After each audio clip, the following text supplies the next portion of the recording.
Hey there, storytellers and story lovers. This is Harry FLAX. Prepare yourselves for today's incredible narrative. What if Amelia Bones arrested Dumbledore at age 8 and Harry's blood test revealed 29 illegal loyalty charms? A quick reminder, your likes, comments, and subscriptions are the fuel that keeps this channel running. Thank you for being awesome. Let's begin this journey together. Chapter 1, Blood Never Lies. Harry Potter stared at the parchment in his hands, his fingers trembling so badly the words blurred.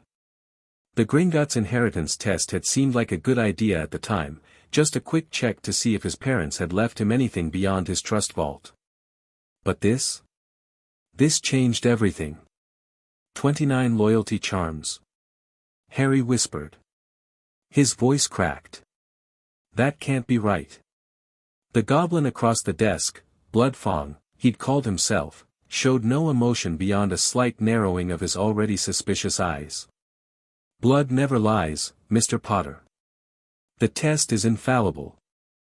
Harry read the list again: loyalty to Albus Dumbledore, 12 instances, loyalty to Molly Weasley, 3 instances, loyalty to Ronald Weasley, 4 instances, distrust of Slytherin House, 5 instances, aversion to asking questions, 2 instances, diminished self-preservation instinct, 2 instances, acceptance of mistreatment by Dursley family, 1 instance. These are illegal, right? Harry asked, his mouth suddenly dry. Highly illegal, Bloodfong confirmed, showing sharp teeth in what might have been a smile. Each carries a minimum 5-year sentence in Azkaban. Multiplied by 29. Harry did the math. 145 years. At minimum. The goblin leaned forward. And that's just for the charms placed on you. I suspect you aren't the only victim. Harry's head spun. All those times he'd felt unnaturally drawn to follow Dumbledore's instructions, even when they made no sense. The way he'd instantly bonded with Ron on the train. How he'd never questioned being left with the Dursleys despite years of abuse. It hadn't been friendship or trust or even his own choices. It had been magic. Compulsion. Mind control. Can you remove them? Harry asked, his voice steadier now as anger replaced shock. Already done, Bloodfong replied. Standard procedure when illegal bindings are detected. The inheritance test ritual breaks them automatically. You are, for perhaps the first time since infancy, thinking entirely with your own mind. And his mind was racing, making connections that should have been obvious before. Why Dumbledore had left him with magic-hating relatives. Why the Philosopher's Stone had been so poorly protected first years could get through the defenses. Why he'd been sent back to the Dursleys every summer despite multiple reports of abuse. I need to report this, Harry said, rising from his seat. That has also been taken care of, Bloodfong said. Gringotts notifies the Department of Magical Law Enforcement automatically in cases like yours. The DMLE head should be arriving. The door to the private office swung open, and a square-jawed witch with a monocle stepped through, her crimson robes marking her as an auror. Behind her stood a younger witch with strawberry blonde hair pulled back in a practical ponytail. Now, finished Bloodfong with a toothy grin. Mr. Potter, the older witch said, her voice crisp and businesslike. I'm Amelia Bones, Director of the Department of Magical Law Enforcement. This is my niece, Susan. Susan gave an awkward wave. We're in the same year at Hogwarts. Different houses, though. Harry nodded, vaguely recognizing her from passing in the hallways. Hufflepuff, if he remembered correctly. I understand Gringotts has detected illegal loyalty charms, Madame Bones continued, taking a seat beside Harry without waiting for an invitation. May I see the results?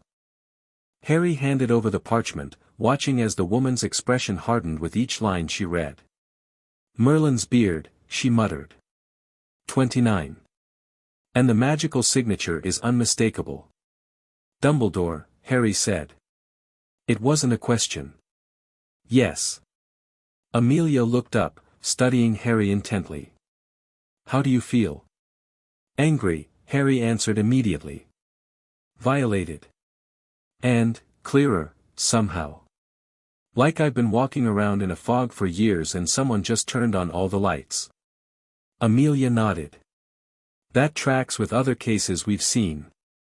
Though none quite so extensive as yours. She hesitated, then asked, "What do you plan to do now, Mr. Potter?" The question caught Harry off guard. What did he plan to do? He had no idea. His entire worldview had just shattered. "I don't know," he admitted. "I can't go back to the Dursleys, not that I ever wanted to. And Hogwarts." He trailed off. Hogwarts meant Dumbledore. "You need somewhere safe," Susan piped up. "Somewhere he can't find you while Auntie builds the case." Amelia nodded. "My thoughts exactly. Mr. Potter, I'd like to offer you sanctuary at Bones Manor. It's under the Fidelius charm, and I'm the secret keeper. Dumbledore won't be able to find you there." Harry blinked. "You do that for me? You barely know me." Something flashed across Amelia's face, guilt. Regret? "Actually, Mr. Potter, I've been monitoring your situation for some time." She sighed. "And I have a confession to make. I've encountered Albus Dumbledore's manipulation before. Many years ago. During the war with Voldemort?" Harry asked. Amelia exchanged a glance with Bloodfang, who gave a barely perceptible nod. "No, Mr. Potter. Much earlier." She removed her monocle, polishing it absently. "In 1889, to be precise. When Albus Dumbledore was 8 years old." Harry stared. "That's impossible. You'd have to be, over 150. "Yes, I would." Amelia replaced her monocle. "I'm not, of course. I'm 63. But I did arrest 8-year-old Albus Dumbledore. With a specialized time turner." Harry's jaw dropped. Time travel? He'd never heard of such a thing. "The Department of Mysteries detected a magical anomaly in 1889, Amelia explained. A child performing magic that should have been impossible, experimental mind control spells being tested on his younger sister and local Muggle children. The magical signature matched spells being used in our time. When we traced it." "Dumbledore," Harry whispered. "Exactly. We couldn't prove it in court, he was too careful, too respected. So the department authorized a specialized time-turner mission. I went back, with full ministry authority, and arrested him. He spent 6 months in a juvenile magical rehabilitation center. But it didn't stop him," Harry said, the pieces clicking into place. "He just got better at hiding it." "Precisely." Amelia looked grim. "After his release, he was more careful. The spells became more subtle, harder to detect. By the time he defeated Grindelwald, he was untouchable, too powerful, too beloved." "So you've been watching him all this time?" Harry asked. "Waiting for him to make a mistake. And now he has." She tapped the parchment. 29 illegal compulsions on the boy who lived. Even Albus Dumbledore can't escape justice for this." Harry's mind raced with new possibilities. For the first time in his life, he felt truly in control of his thoughts. "I'll accept your offer," he said firmly. "But I want to help with the investigation." Susan grinned. "Knew you'd say that. Auntie said you would." Amelia shot her niece a reproving look before turning back to Harry. "Very well, Mr. Potter. But we do things by the book. No reckless heroics." "My reckless heroics were probably programmed into me," Harry said bitterly. "So that works for me." Bloodfang cleared his throat. "There is the matter of Mr. Potter's accounts. As his magical guardian, Dumbledore has had access." "Not anymore," Harry interrupted, surprising himself with his forcefulness. "I want a full audit, and I want him locked out immediately." The goblin's face split into a terrifying grin. "With pleasure, Mr. Potter. There will be a fee, of course." "Take whatever you need from my vault," Harry said. Just make sure he can't touch a single canute that belongs to me ever again. 2 hours later, Harry stepped into the entryway of Bones Manor, a simple yet elegant home that radiated warmth and safety. His head was still spinning from everything he'd learned at the bank, not just about the loyalty charms, but about his true financial situation. "You own how many properties?" Susan asked, wide-eyed, as they settled into the sitting room with cups of tea. 7, apparently, Harry said, still shocked himself. Plus investments in dozens of businesses in both the magical and muggle worlds. Dumbledore kept all of it from me. Classic isolation tactic, Amelia noted, reviewing her notes. Keep you dependent on him, unaware of your resources. Make Hogwarts and the people he chose your only connection to the magical world. Harry nodded, a bitter taste in his mouth. The Dursleys made sense in his plan. They kept me ignorant, beaten down. When Hagrid showed up, telling me how great Dumbledore was and how evil Slytherin was. You were primed to accept it all without question, Susan finished. And then he added magical compulsions to seal the deal. Harry's hands clenched into fists. I never had a chance, did I? You do now, Amelia said firmly. The question is, what will you do with it? Harry looked up, determination hardening his features. I want to expose him. Not just for me, but for everyone else he's manipulated. That won't be easy, Amelia warned. Even with this evidence, Dumbledore has allies throughout the Ministry and the Wizengamot. Then we need to find more evidence, Harry insisted. And more victims. Susan leaned forward eagerly. I bet Snape's under compulsions too. Harry's eyebrows shot up. Snape? He hates me. Does he? Susan challenged. Or was he magically compelled to hate the son of his former friend, keeping you two from ever comparing notes about Dumbledore? Harry sat back, stunned by the implication. Could Snape's hatred be artificial? Just another manipulation in Dumbledore's grand design? We can check, Amelia said thoughtfully. Severus Snape has always been inconsistent. Brilliant but erratic. I wondered if he was truly loyal to Dumbledore or if there was more to the story. How do we approach him? Harry asked. If he's under compulsions, he won't exactly welcome me with open arms. Leave that to me, Amelia said, standing up. In the meantime, Susan can show you to your room. Get some rest, Mr. Potter. Tomorrow, we begin building our case. As Harry followed Susan upstairs, he felt something he hadn't experienced in a long time, maybe ever. Hope. Real hope, born not from someone else's manipulation, but from his own choices and determination. For the first time in his life, Harry Potter was truly free. The next morning, Harry woke disoriented, reaching for his glasses on an unfamiliar nightstand. The events of the previous day crashed back into his memory, and he sat up abruptly. 29 loyalty charms. Dumbledore's manipulation. Amelia Bones and her time-traveling arrest. It sounded insane, yet he knew it was true. He could feel the difference in his own mind, sharper, clearer, more his own. A knock at the door interrupted his thoughts. Harry? You up? Susan called. Breakfast in 10. Auntie's got news. Coming, Harry called back, scrambling out of bed. 15 minutes later, freshly showered and dressed in clothes that actually fit, Susan had lent him some of her cousin's old things. Harry entered the dining room to find Amelia and Susan already seated at the table, along with an unexpected third guest. Potter, Severus Snape nodded, his usual sneer notably absent. Harry froze in the doorway. Professor Snape. Sit down, Harry, Amelia said calmly. Professor Snape has had a similar experience to yours at Gringotts this morning. Slowly, Harry took a seat, eyeing his potions professor warily. Snape looked different. His posture was more relaxed, his expression less harsh. The perpetual anger that seemed to radiate from him had diminished. 17, Snape said without preamble. 17 Loyalty and Behavior Modification Charms. Dating back to before you were born.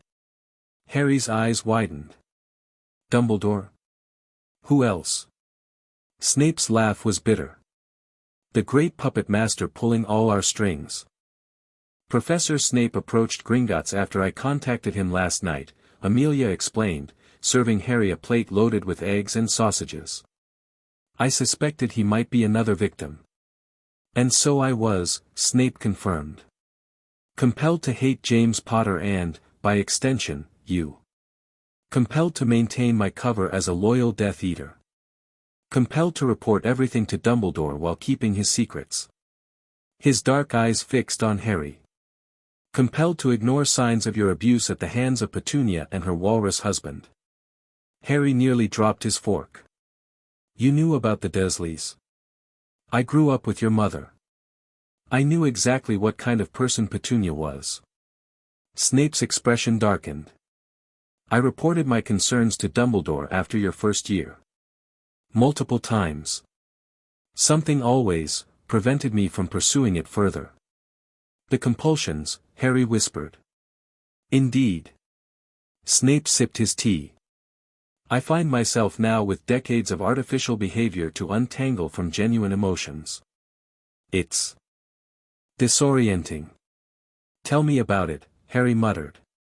The good news, Amelia cut in, is that Professor Snape has agreed to testify against Dumbledore and provide memories of specific instances when he believes compulsions were placed or reinforced.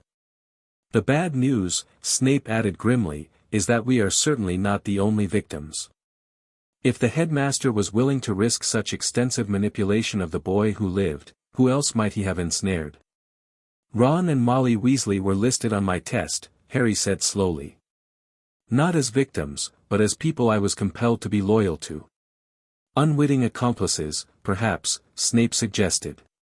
Or willing ones. I don't want to believe Ron knew, Harry said, feeling a pang of loss for the friend who might never have been genuine. We won't jump to conclusions, Amelia assured him. But we'll investigate every angle. What about Sirius Black? Harry asked suddenly. The thought had struck him overnight, how convenient it had been that his godfather was imprisoned without a trial, leaving Harry with no magical guardian but Dumbledore. The adults exchanged loaded glances.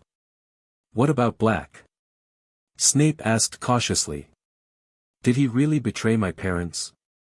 Or was that part of Dumbledore's plan too? Has anyone ever actually confirmed he was the secret keeper? A heavy silence fell over the table. No, Amelia finally said. No, they didn't. Black was apprehended at the scene, raving about how it was his fault. Everyone assumed. But no one checked, Harry finished. No trial, no questioning under Veritaserum, nothing. If Black is innocent. Snape seemed to be struggling with the concept. Then who betrayed the Potters? Pettigrew, Harry said with sudden certainty. It has to be. He's the one who disappeared, right? Only a finger left behind. Pretty convenient. Amelia was already on her feet. I need to pull the case files. If there's any chance we've had an innocent man in Azkaban for 12 years. While the real traitor roamed free, Snape finished, his face hardening. Dumbledore would have known. He cast the Fidelius charm himself. The implications hung heavily in the air. Dumbledore had known Sirius was innocent but had allowed him to be imprisoned anyway, clearing the path to control Harry's life completely. I want to see him, Harry said firmly. Sirius, I mean. If he's my godfather, and he's innocent. One step at a time, Amelia cautioned. First, we need evidence. Then we can move to secure his release. What can I do? Harry asked, pushing his barely touched breakfast away. For now. Amelia considered. Study. Prepare. Once the news breaks about Dumbledore's manipulations, things will move quickly. You need to be ready. Ready for what? For Dumbledore to fight back, Snape said bluntly. He won't go quietly, Potter. Not after a century of orchestrating the wizarding world to his liking. Harry nodded grimly. I understand. So where do we start? With these, Susan said, dropping a stack of books on the table. Advanced Defensive Magic, Political History, Wizarding Law. Auntie's been collecting them for years. She always said someday they'd help bring down Dumbledore. And a clemency, Snape added. You need to protect your mind from further tampering. You'll teach me? Harry asked, surprised. Snape hesitated, then nodded once. It appears I've been unfair to you, Potter. Through no fault of your own, or mine, as it happens. I can at least attempt to rectify that now. It wasn't quite an apology, but Harry recognized it as the closest he was likely to get from the proud man. Thank you, sir, he said sincerely. Don't thank me yet, Snape replied with a hint of his old severity. A clemency training is notoriously unpleasant. Harry grinned. Can't be worse than having 29 loyalty charms controlling my brain. Even Snape's lips twitched slightly at that. Over the next week, Harry fell into an intense routine at Bones Manor. Mornings were spent with Amelia, reviewing case law and precedents for magical manipulation trials. Afternoons belonged to Susan, who helped him catch up on the wizarding culture and politics he should have learned years ago. Evenings were reserved for Snape's brutal but effective occlumency training. Clear your mind, Snape instructed for what felt like the 100th time. Emotions make you vulnerable. Harry sat cross-legged on the floor of the Bones training room, sweat beading on his forehead despite the cool evening air. I'm trying, he gritted out. Try harder, Snape replied, though without the malice that would have accompanied the words a week ago. Legilimens. Harry felt the now familiar pressure of Snape's mind against his own, searching for a way in. He visualized his defenses, a wall of shifting mist that concealed his thoughts without trying to block the intrusion directly. Snape had explained that direct barriers only challenge skilled legilimens to break through them. Better to misdirect, to let them think they're succeeding while showing them only what you want them to see. For several seconds, Harry maintained the mist, feeling Snape's presence circling, testing, looking for weaknesses. Then a memory slipped through, Uncle Vernon locking him in the cupboard after a bout of accidental magic. Snape withdrew immediately. Better, he said, surprising Harry. You maintained the shield for almost 30 seconds that time. Not good enough, Harry said, wiping sweat from his brow. Dumbledore's way more powerful than that. Yes, Snape agreed, but he's also arrogant. He won't expect resistance from you at all. Even a basic shield might catch him off guard. Harry nodded, rising to his feet. Again. Snape studied him for a moment. You've changed, Potter. Having your mind freed from 29 illegal compulsions will do that, Harry replied dryly. It's more than that. Snape seemed to be choosing his words carefully. You're focused. Determined.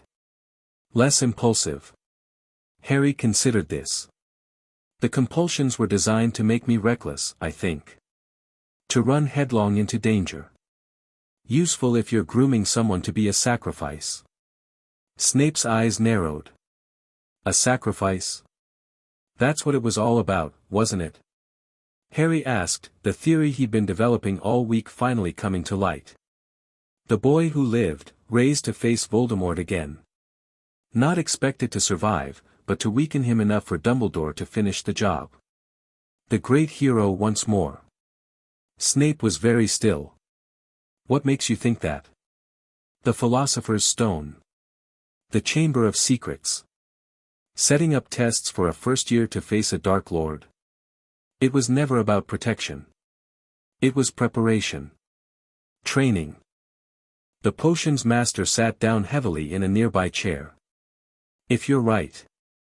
Then I was never meant to survive to adulthood, Harry finished. Just another piece in Dumbledore's grand game of wizard's chess. Before Snape could respond, the door burst open, and Amelia strode in, her face flushed with triumph. We've got him, she announced. The Wisengamot has approved a formal investigation into Dumbledore. And I've secured a review of Sirius Black's case. Harry's heart leapt. How did you manage that? Presented the evidence of your compulsions to select members I trust. Augusta Longbottom was particularly incensed. Seems her grandson has been underperforming in ways that suddenly make sense to her. Neville, Harry breathed. Of course. His confidence issues may not be entirely natural, Amelia confirmed. She's taking him to Gringotts tomorrow for testing. How many others? Snape asked sharply. We're looking at the entire student body, potentially, Amelia said grimly. Particularly those who fit too neatly into their house stereotypes. Harry thought of Crabbe and Goyle's almost unnatural stupidity, of Hermione's obsessive rule-following except when Dumbledore's plans required breaking them, of Draco's cartoonish antagonism. He's been playing with all of us, Harry realized. Setting us up against each other. Keeping us divided. Classic control tactic, Amelia agreed. But it ends now. Tomorrow, we go public with the first wave of evidence. Dumbledore will be called to answer before the full Wisengamot. He'll run, Snape predicted. Or fight. Let him try, Harry said, a cold determination settling over him. I'm not his puppet anymore. The next morning dawned bright and clear, at odds with the tension-filling Bones Manor. Harry dressed carefully in formal robes Amelia had procured for him, deep green with subtle Potter family emblems embroidered at the cuffs and collar. Remember, Amelia instructed as they prepared to leave, let me do the talking at first. When you're called to testify, stick to the facts. No speculation, no accusations beyond what we can prove. We need to appear reasonable and measured. Harry nodded, adjusting his collar nervously. What if Dumbledore tries something? More compulsions? That's why you have this, Snape said, handing Harry a small vial of golden potion. Mind Shield Elixir. It won't stop a determined attack, but it will alert you to any attempt at mental manipulation and give you time to raise your occlumency shields. Harry drank it without hesitation, grimacing at the metallic taste. And this, Susan added, pressing something into his palm. For luck. Harry looked down to find a small, polished stone carved with a protective rune. Thanks, he said, genuinely touched. Stick close to me, Amelia instructed as they gathered around the fireplace. The ministry will be crawling with reporters once word gets out about the hearing. One by one, they stepped into the flue, calling out, Ministry of Magic, and vanishing in swirls of green flame. The atrium was unusually busy for so early in the morning, and Harry immediately noticed the increased security, Auror stationed at every entrance, wands at the ready. Madam Bones, one of them greeted, stepping forward. Courtroom 10 is prepared as you requested. Thank you, Shacklebolt, Amelia replied. Any sign of him? Not yet, the tall Auror answered. But we've got eyes on Hogwarts, Hogsmeade, and all known associates. They made their way to the elevators, drawing curious glances from ministry workers. By the time they reached the Department of Mysteries level, where the largest courtrooms were located, Harry could hear the buzz of excited conversation growing behind them. Word spreading, Susan murmured. Good, Harry replied. Let everyone know what he's done. Courtroom 10 was imposing, a circular chamber with tiered seating surrounding a central chair equipped with chains. The Wisengamot members were already filing in, their plum-colored robes sweeping dramatically as they took their places. Mr. Potter, Augusta Longbottom greeted him, her vulture-topped hat bobbing as she nodded. My grandson sends his regards. And his shock. 7 compulsions, they found. 7. Is he okay? Harry asked, genuinely concerned for the quiet boy who'd always been kind to him. He will be, Augusta said firmly. They're broken now. And he's angry. Good and properly angry, for perhaps the first time in his life. She looked at Harry appraisingly. As I suspect you are too, young man. Yes, ma'am, Harry agreed. Very angry. Good. Anger has its uses, when properly channeled. Make yours count today. With that, she swept away to her seat on the Wizengamot panel. Take your place beside me, Amelia instructed, leading Harry to a table position to one side of the central chair. Snape followed, positioning himself like a dark sentinel at Harry's back. As the last members took their seats, a hush fell over the courtroom. The Chief Warlock's position, Dumbledore's seat, remained conspicuously empty. Instead, Tiberius Ogden rose from the next highest position. As Senior Warlock, I will preside in the absence of the Chief Warlock, who is the subject of today's inquiry. Bring in the accused. The massive doors swung open, and every head turned. But instead of Dumbledore, a flustered-looking Auror hurried in. He's gone, sir, the man reported. Dumbledore has fled Hogwarts. Left sometime in the night. His office is emptied. Murmurs swept through the courtroom. Typical, Snape muttered behind Harry. Run rather than face the consequences. Ogden banged his gavel for silence. This is most irregular, but it changes nothing. The inquiry will proceed in absentia. Madam Bones, you may present your evidence. Amelia rose, her monocle glinting in the torchlight. Honored members of the Wizengamot, I come before you with evidence of crimes so disturbing, so far-reaching in their implications, that they threaten the very foundation of our society. For the next hour, she methodically laid out the case against Dumbledore, the blood test results, the testimony from the goblins, the pattern of manipulation spanning decades. As more details emerged, the mood in the courtroom shifted from skeptical to horrified. And now, Amelia concluded, I call Harry Potter to testify regarding his personal experience. Heart pounding, Harry took the witness stand, feeling the weight of every eye in the room. Mr. Potter, Ogden said kindly, please tell the Wizengamot, in your own words, what happened when you visited Gringotts last week. Taking a deep breath, Harry began his story, simply at first, then with growing confidence as he described the shock of discovering the compulsions, the sudden clarity of thought, the realization that his entire life had been manipulated. I never chose to hate Slytherin House, he explained. I was programmed to. I never chose to trust Dumbledore blindly, I was magically compelled to. Even my friendship with certain people was influenced by these illegal charms. And what do you believe was the purpose of these compulsions, Mr. Potter? Ogden asked. Harry hesitated, remembering Amelia's warning about speculation. But this wasn't speculation anymore. He knew, with bone-deep certainty. To shape me into a weapon, he said clearly. To ensure I would face Voldemort when the time came, without question, without self-preservation. To die at the right moment, for the greater good. A shocked silence fell over the courtroom. That's preposterous, a voice suddenly rang out.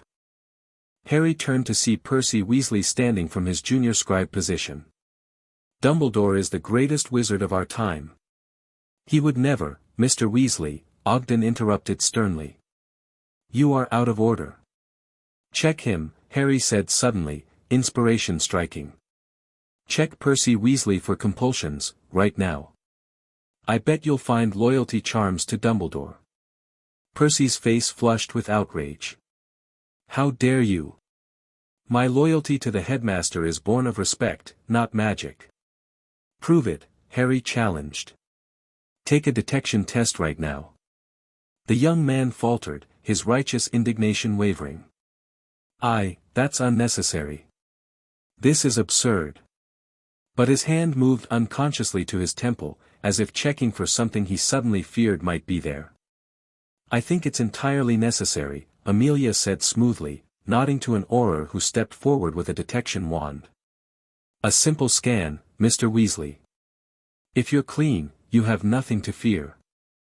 Looking trapped, Percy reluctantly submitted to the scan. The wand passed over him, glowing an alarming bright red. For compulsions detected, the Auror announced.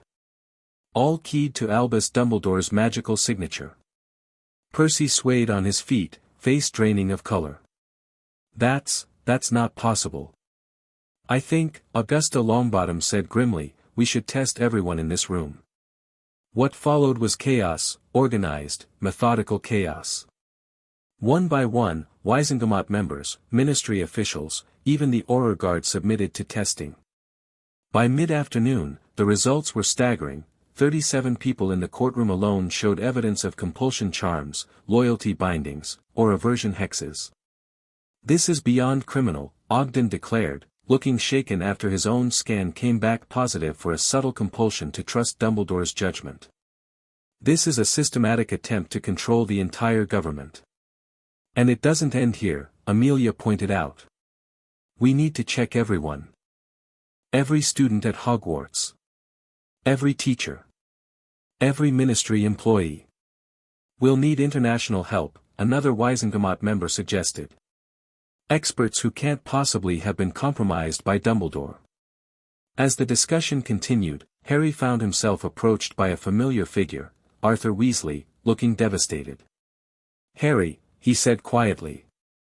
I don't know what to say. Molly, the children, we're all going to Gringotts this afternoon. If what they found with Percy is any indication. I'm sorry, Mr. Weasley, Harry said sincerely. For what it's worth, I don't think Ron knew. About being used to influence me, I mean. Arthur nodded sadly. Small comfort, but thank you. He hesitated. What happens now, Harry? It was strange being asked that by an adult, as if his opinion mattered. Another change from the pre-compulsion days. We find Dumbledore, Harry said firmly. We break every charm he's ever cast. And we make sure he can never do this to anyone again. Before Arthur could respond, a commotion at the courtroom doors drew everyone's attention. An Auror rushed in, looking alarmed. Hogwarts, he gasped. Dumbledore's returned to Hogwarts. He's barricaded himself in the castle with about 30 students. Harry's blood ran cold. Hostages? Unclear, the Auror replied. He's demanding to speak with you, Mr. Potter. Only you. All eyes turned to Harry, who felt a surge of determination. No more running. No more being manipulated. I'll go, he said, rising to his feet. But not alone, and not unarmed. Snape stepped forward. I'm coming with you, Potter. Me too, Susan declared. Absolutely not, Amelia objected. This is far too dangerous for children. With all due respect, Madam Bones, Harry said firmly, I stopped being a child the moment I learned 29 compulsion charms had been controlling my life. Besides, Dumbledore asked for me. This might be our best chance to end this peacefully. Amelia studied him for a long moment, then nodded reluctantly.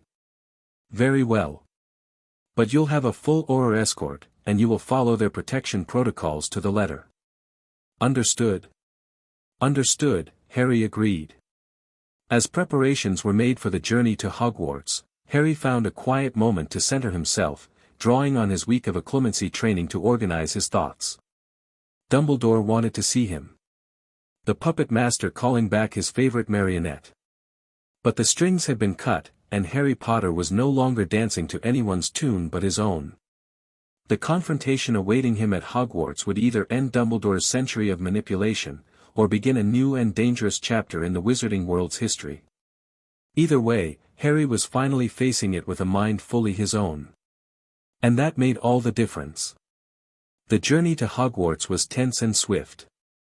The Ministry provided a direct Floo connection to the Three Broomsticks, where a contingent of Aurors awaited them.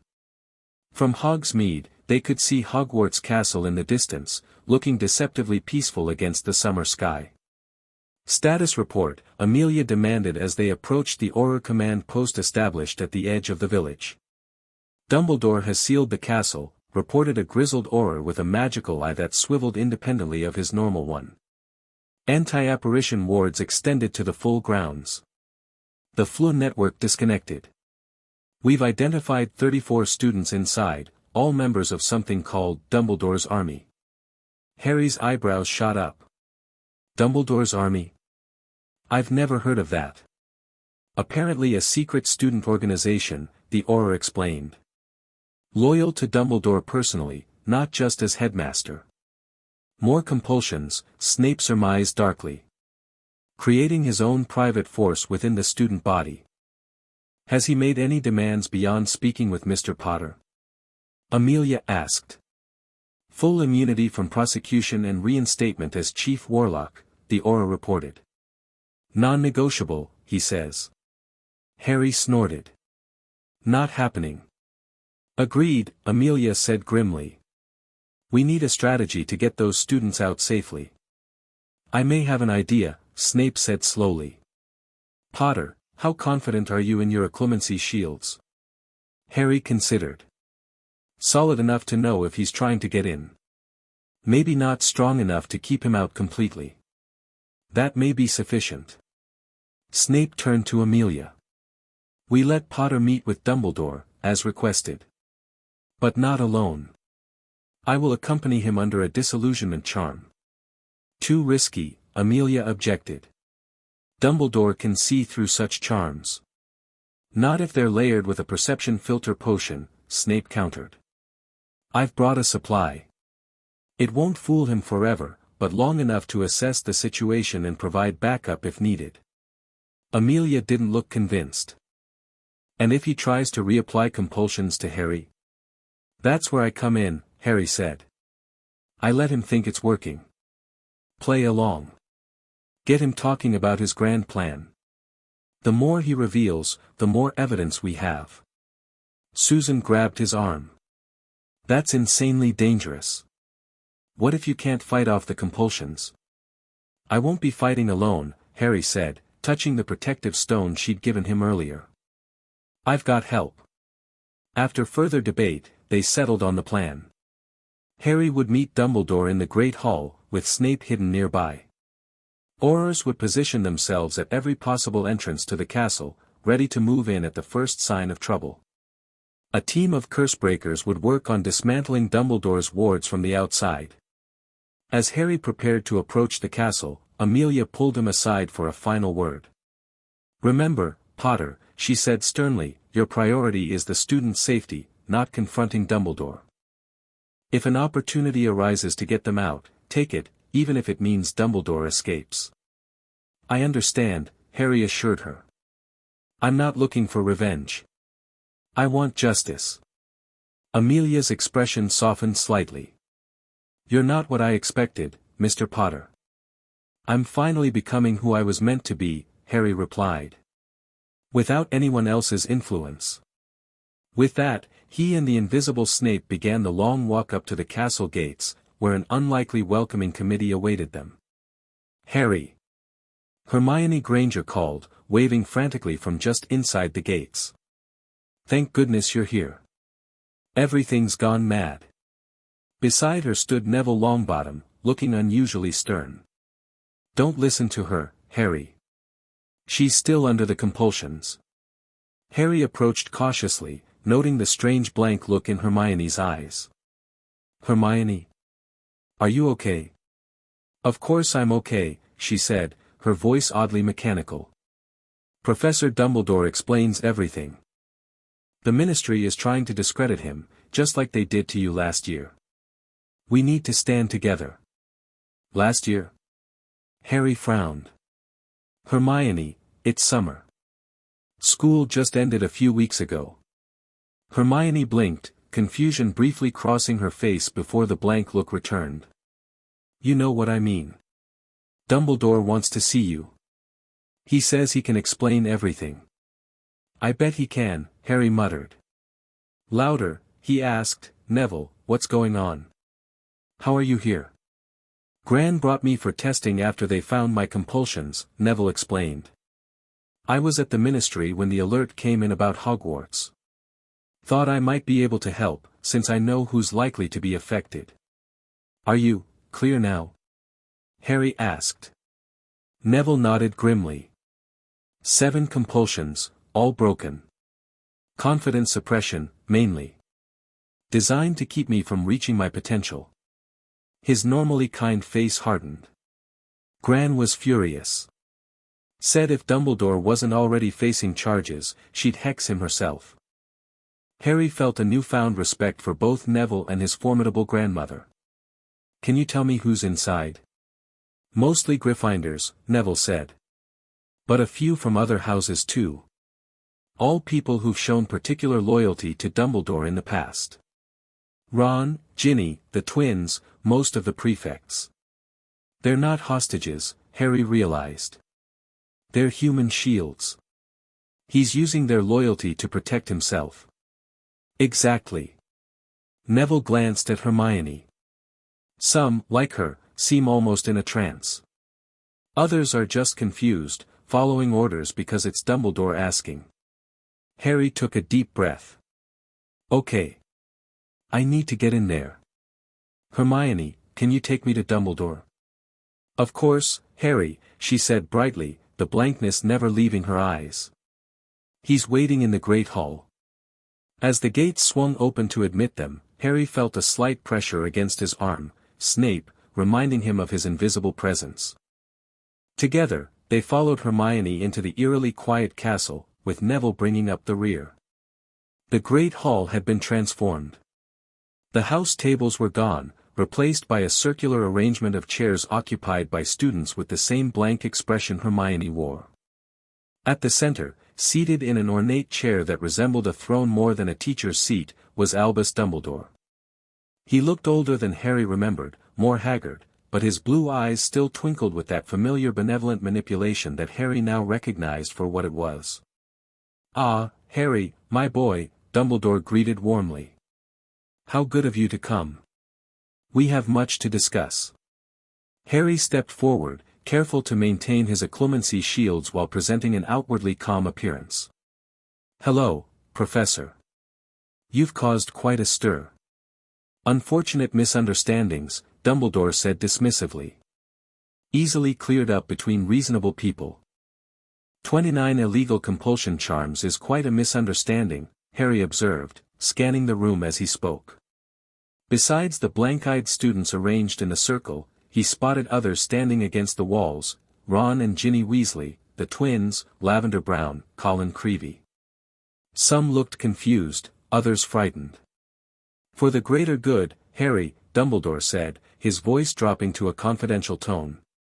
"Everything I've done has been for the greater good." "So I've heard," Harry replied. "Why don't you explain that greater good to me? Help me understand why controlling my mind was necessary." Dumbledore studied him for a long moment, then waved his hand. The doors to the Great Hall swung shut with an ominous thud. "Voldemort is returning, Harry. You know this. You've faced him twice already." "The prophecy, what prophecy?" Harry interrupted. Dumbledore looked surprised. "The prophecy that connected you and Voldemort. The reason he came for your family that night. The reason you bear that scar." "There's a prophecy about me?" Harry asked, genuine shock momentarily breaking through his careful facade. "Indeed. Made before your birth. The one with the power to vanquish the Dark Lord approaches." Dumbledore recited, watching Harry closely. Harry felt the subtle pressure of legitimacy against his shields and allowed just enough through to make Dumbledore believe he was succeeding. "And you've been preparing me to fulfill this prophecy," Harry said slowly, as if coming to a realization. "That's why, everything." "Precisely," Dumbledore nodded, looking relieved. "The compulsions were regrettable but necessary. You needed guidance. Direction. The wizarding world's future depends on your role in defeating Voldemort."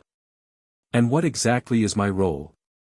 Harry asked, moving casually toward the frightened-looking students along the wall.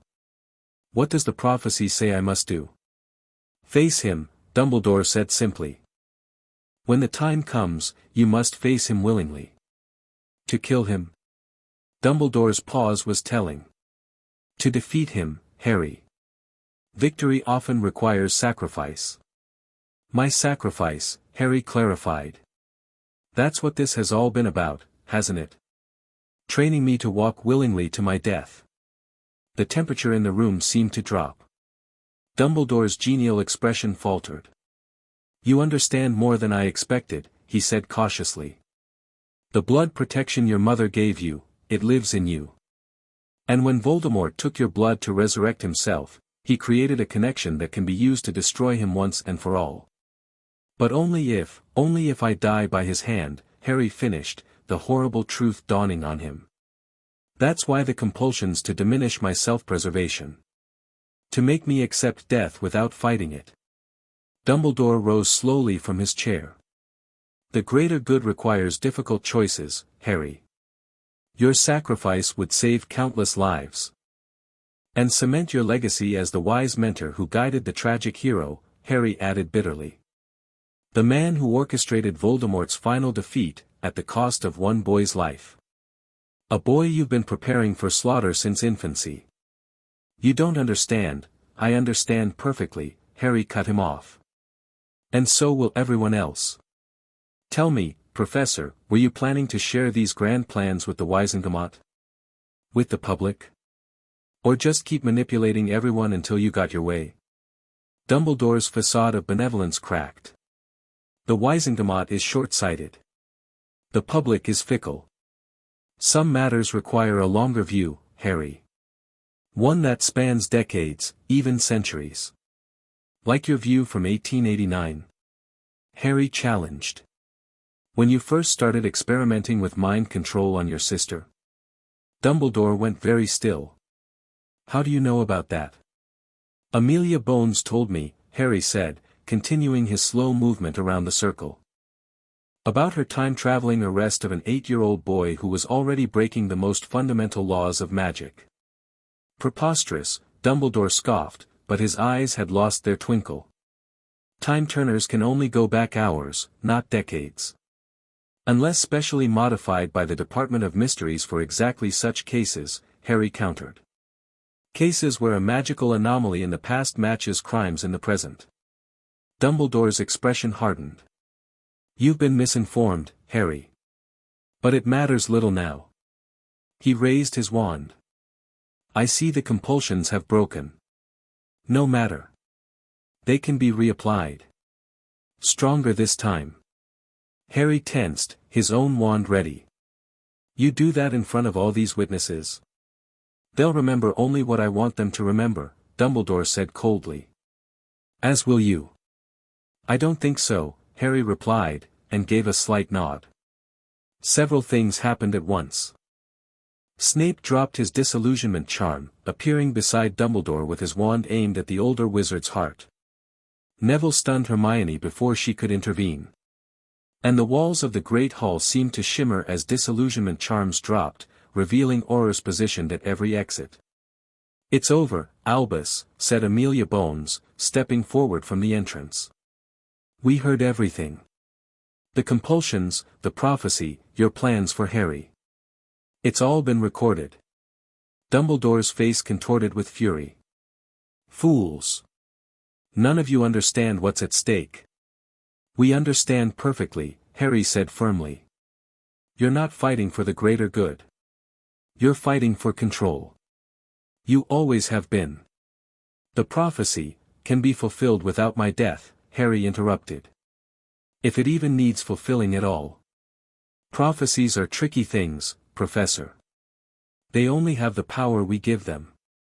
For a moment, Dumbledore seemed to age before their eyes, the weight of a century's manipulation finally catching up to him. Then, with a speed belying his years, he raised his wand. In Carcerus, multiple voices shouted. Ropes shot from the wands of Snape, Amelia, and several Aurors, binding Dumbledore before he could cast. Expelliarmus. Harry called, and Dumbledore's wand, the Elder Wand, Harry now knew, soared into his hand. The moment his fingers closed around it, Harry felt an electric surge of power, as if the wand was acknowledging him as its new master. Careful with that, Potter, Snape warned. That wand has a dark history. I know, Harry said, examining the wand with mixed feelings. But I think it's time it had a better future. As the Aurors moved to secure Dumbledore and begin freeing the students from their compulsions, Harry felt a hand on his shoulder. He turned to find Susan Bones looking at him with undisguised admiration. That was incredible, she said. The way you kept him talking, got him to confess everything. Harry shrugged, suddenly embarrassed. I just wanted the truth. For everyone to hear it directly from him. Well, they heard it, she confirmed. Auntie had the whole place wired with recording charms. His confession will be played at the trial.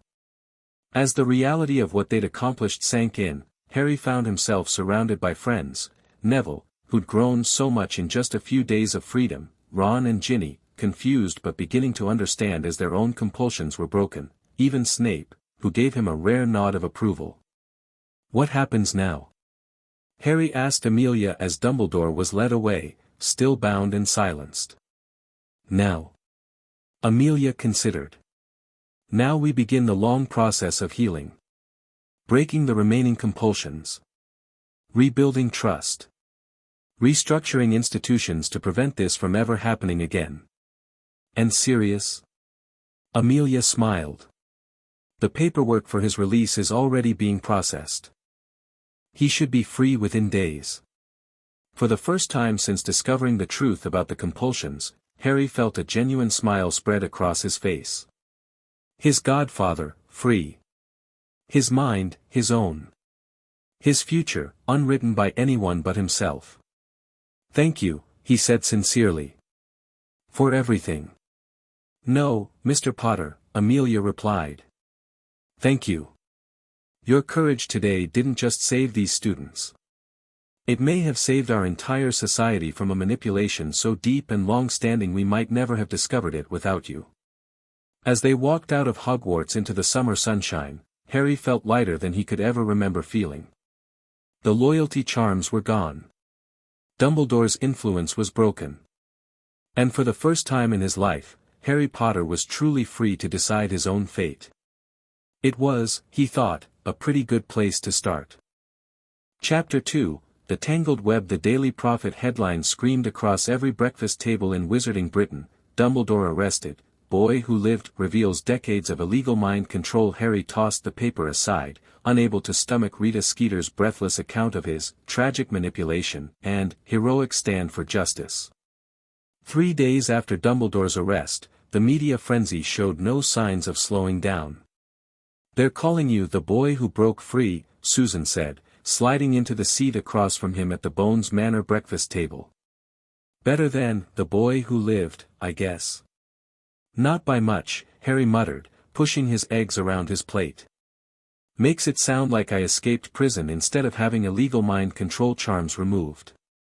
People need heroes, Amelia said, entering with a stack of official-looking folders. And narratives they can understand. Boy gets blood test, discovers complicated magical conspiracy, doesn't sell papers. Harry snorted. So what's today's plan? More interviews? Actually, Amelia placed a sealed envelope in front of him. You've got mail. The heavy parchment envelope bore the Hogwarts seal, but instead of the usual green ink, the address was written in a precise, spiky black script Harry recognized immediately. Snape, he said, surprised. Professor Snape, Amelia corrected automatically. And yes. As deputy headmaster, he's handling administrative duties while Dumbledore awaits trial. Harry's eyebrows shot up. Snape's deputy headmaster. Since when? Since McGonagall's loyalty charms were discovered, Susan explained grimly. 17 of them. She's at St. Mungo's now, breaking that many long-term compulsions apparently caused quite a shock to her system. That's, wow. Harry hadn't considered how physically damaging the charms might be. Is she going to be okay? Eventually, Amelia said. But Hogwarts needs leadership in the meantime, and Professor Snape was the only senior staff member completely cleared of lingering compulsions. Harry broke the seal on the letter, scanning its contents quickly. Potter, your presence is required at Hogwarts tomorrow to assist with ongoing investigations into Dumbledore's activities. The Board of Governors has approved a delayed start to the term while we assess the full extent of the damage and implement necessary security measures. Students already found to be under compulsion, including yourself, are being asked to return early for monitoring and recovery assessment. Madam Bones may accompany you if she wishes. A reminder that discretion is advised. Despite containment efforts, Dumbledore retains supporters both within and outside the school. Be at the gates at 10 a.m. sharp. Professor S. Snape acting headmaster. Harry looked up. I'm going back to Hogwarts. Tomorrow. We expected as much, Amelia said. The investigation team needs to understand how the compulsions were affecting student interactions, house rivalries, guinea pigs, Harry interrupted. They need guinea pigs to see what happens when you remove Dumbledore's influence. Amelia didn't deny it. It's important research, Harry. What Dumbledore did, the scale of it, we're in uncharted territory. Every bit of data helps us understand and prevent something like this from happening again. Harry sighed. Part of him, the part still adjusting to thinking for himself, wanted to refuse. But the rational side understood the necessity. Fine, he said. But I have conditions. Such as? Amelia raised an eyebrow. First, I want Susan to come too. He glanced at his new friend, who nodded enthusiastically. Second, I want daily updates on Sirius's case. And third. He hesitated. I want permission to continue studying occlumency and advanced defensive magic. If Dumbledore has supporters gunning for me, I need to be prepared. Amelia considered for a moment, then nodded. Reasonable requests. I'll make the arrangements. But Harry, her expression grew serious, remember that you're still 13. You've shown remarkable maturity these past weeks, but you're not an Auror or an adult. Your safety comes first. My safety hasn't been a priority for anyone since my parents died, Harry said bluntly. I'm not starting now. The next morning, Harry stood at the Hogwarts gates with Susan and Amelia, taking in the familiar castle with new eyes. Without the compulsions forcing blind loyalty and acceptance, he noticed details he'd overlooked before, how the castle's architecture seemed designed for defense rather than education, how isolated it was from both Muggle and magical populations, how completely it cut students off from outside influence. The perfect place for a master manipulator to shape young minds. Ready? Susan asked, adjusting her bag on her shoulder. As I'll ever be, Harry replied. The gates swung open, and Professor Snape strode out to meet them, his black robes billowing despite the summer breeze. The man looked different, Harry realized. Still stern and serious, but without the constant undercurrent of barely contained rage that had characterized their previous interactions. Potter. Miss Bones. Madam Bones, he greeted each with a nod. Follow me. We have much to discuss. As they walked up the path toward the castle, Harry noticed other students arriving, Neville with his formidable grandmother, Draco Malfoy looking unusually subdued beside his father, the Weasley twins without their usual mischievous grins. How many students are coming back early? Harry asked. 47, Snape replied. All confirmed to have been under compulsion charms of varying types and strengths. Some, like yourself, had their autonomy severely restricted. Others had more subtle manipulations, prejudices installed, ambitions dampened, specific talents suppressed. Designed to maintain house stereotypes, Susan guessed. Keep Hufflepuffs feeling inferior, Ravenclaws isolated in their academics, Gryffindors reckless, Slytherins ostracized. Precisely, Miss Bones. Snape looked faintly impressed. Divide and conquer, a strategy as old as war itself. By keeping the houses at odds, Dumbledore ensured no unified opposition could form against him.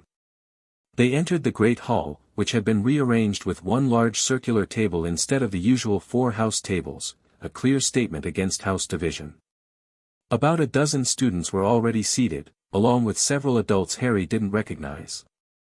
Mind healers, Snape explained, following Harry's gaze. Specialists in compulsion recovery. You'll each be assigned one for daily sessions during your stay. How long will we be here? Harry asked.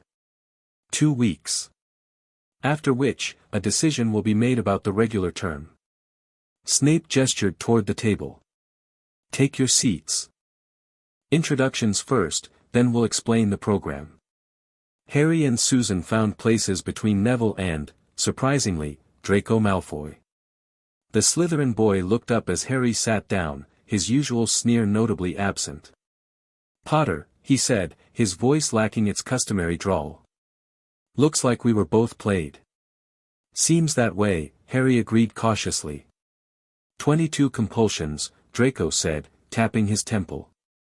Most designed to make me the perfect pureblood bigot caricature. Turns out hating Muggleborns wasn't entirely my idea. Harry blinked, taken aback by the frank admission. That's not what I expected you to say. Yeah, well. Draco shrugged. Turns out I've never had an original thought in my life. Everything was either Dumbledore's programming or my father's expectations. So I'm trying something new, honesty. Before Harry could respond, Snape called for attention. Welcome to what we are calling the Recovery Initiative, he began, surveying the assembled students. Each of you has been confirmed to be a victim of illegal compulsion magic. Some of you have had these compulsions removed already, others will undergo the process today. All of you will experience what the mind healers call realignment, the disorienting period where your authentic self reasserts after years of suppression. A tall witch in green healer's robe stood up. This realignment period can be challenging. You may experience mood swings, confusion, even grief for the person you thought you were. This is normal.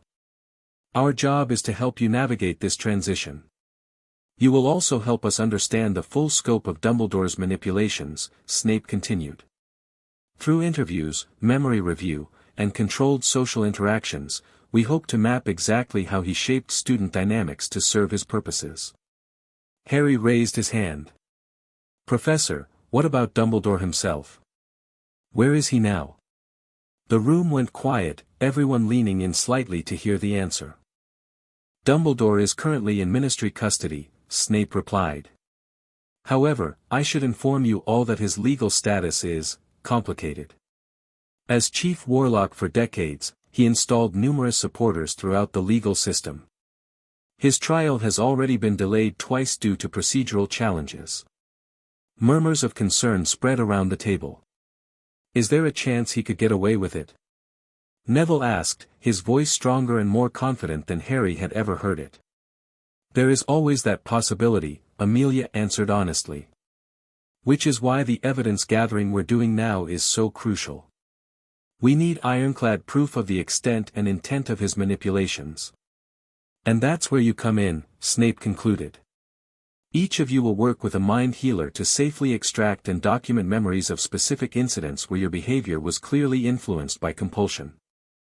As Snape continued outlining the program, Harry found his attention wandering to the other students at the table. So many familiar faces, yet all somehow different, like masks had been removed to reveal the real people underneath. Hermione sat across from him, uncharacteristically quiet, her usual need to answer every question conspicuously absent.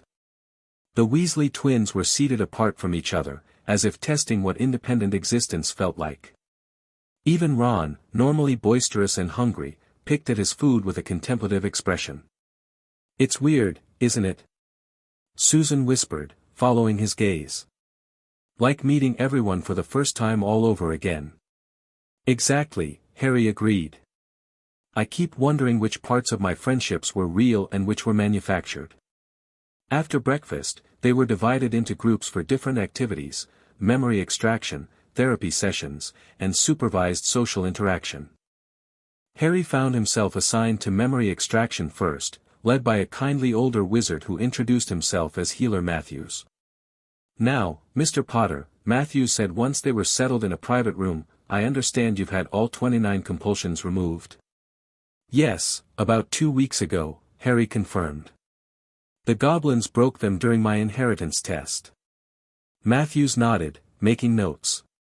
And how would you describe your thinking before versus after? Harry considered carefully. Before, everything seemed predetermined. I never questioned why I had to live with the Dursleys. Why Dumbledore's obviously dangerous plans made sense. Why I trusted some people instantly and disliked others without reason. He paused. It's like I was reading from a script without realizing it wasn't my own words. Very insightful, Matthews commented. Now, I'd like to extract some specific memories where you felt the compulsions might have directed your actions. Do you know how the process works? With a pensive, right? Exactly.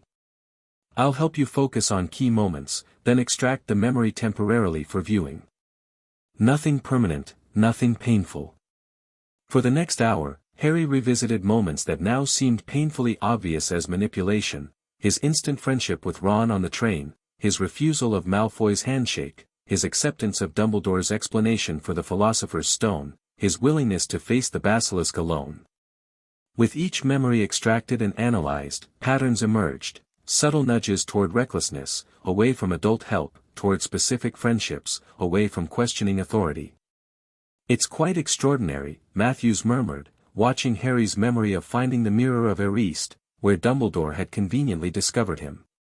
The layering of suggestion with actual compulsion.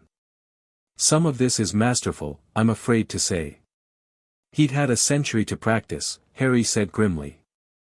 When the session ended, Harry found himself mentally exhausted but also lighter somehow, as if identifying the manipulations was helping him reclaim those memories as his own. Lunch brought the students back together, and Harry found himself sitting between Susan and, surprisingly, Hermione, who looked as drained as he felt.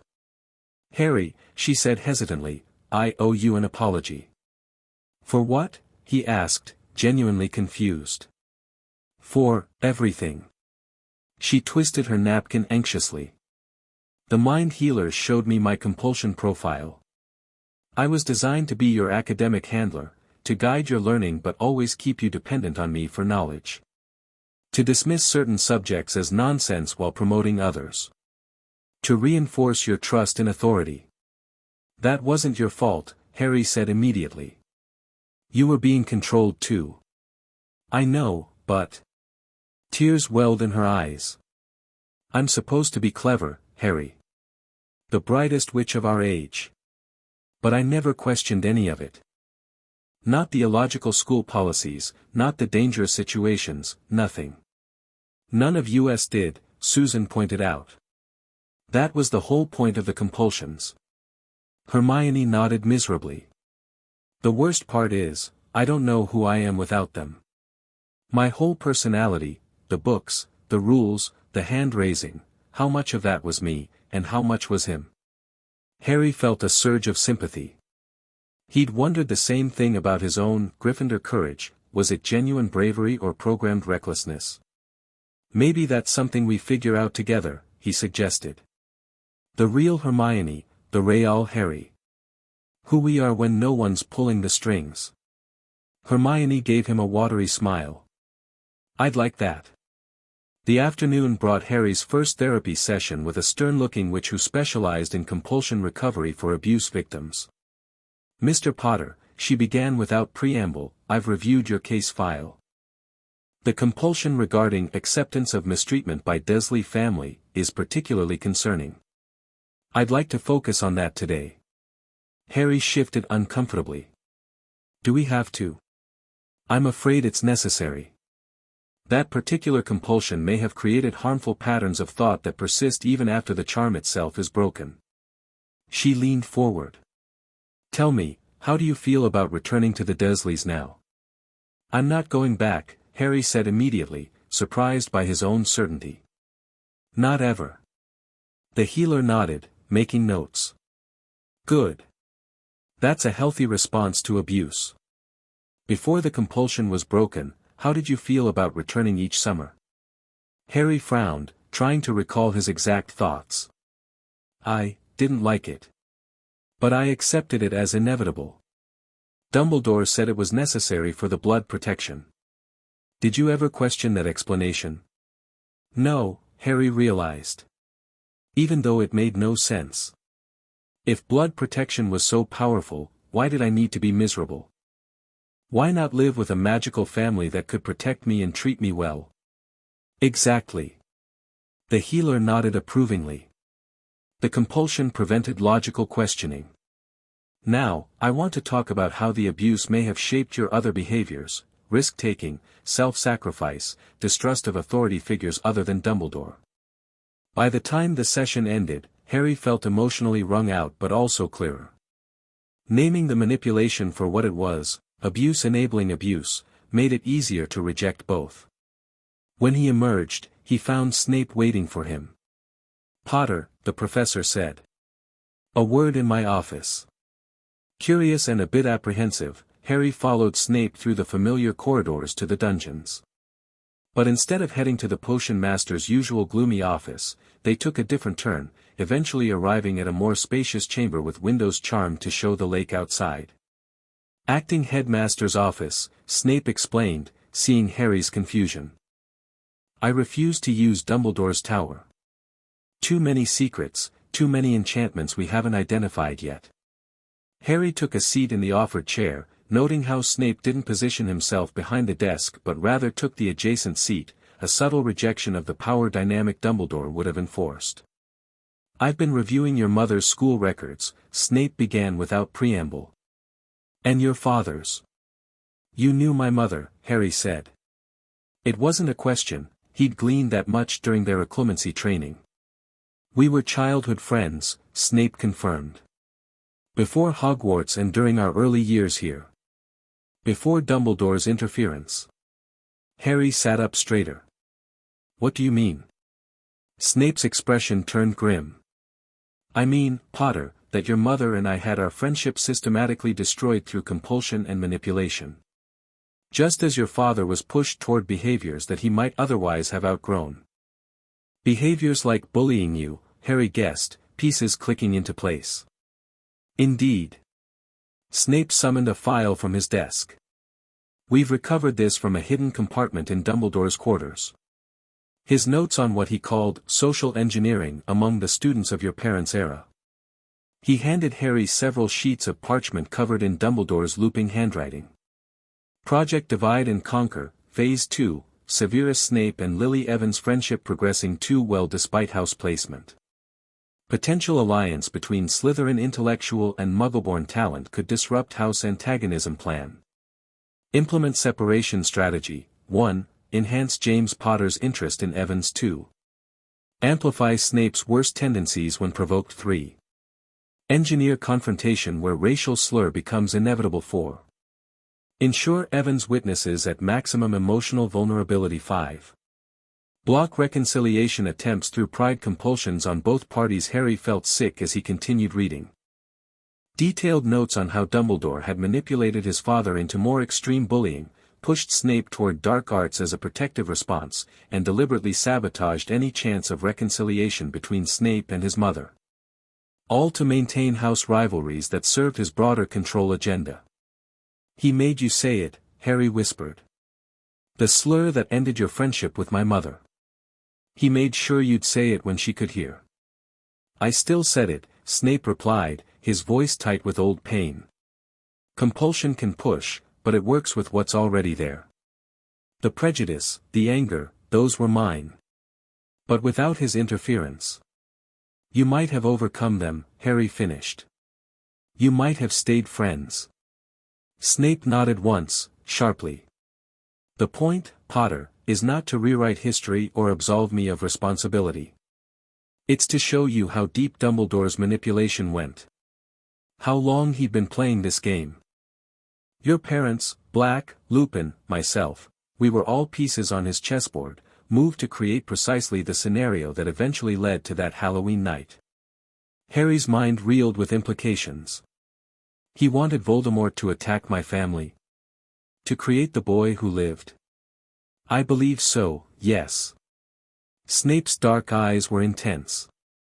"The prophecy was convenient, perhaps even manufactured. But what mattered was creating you, Potter. The perfect weapon. Orphaned, isolated, grateful for rescue, loyal to your savior, and ultimately expendable."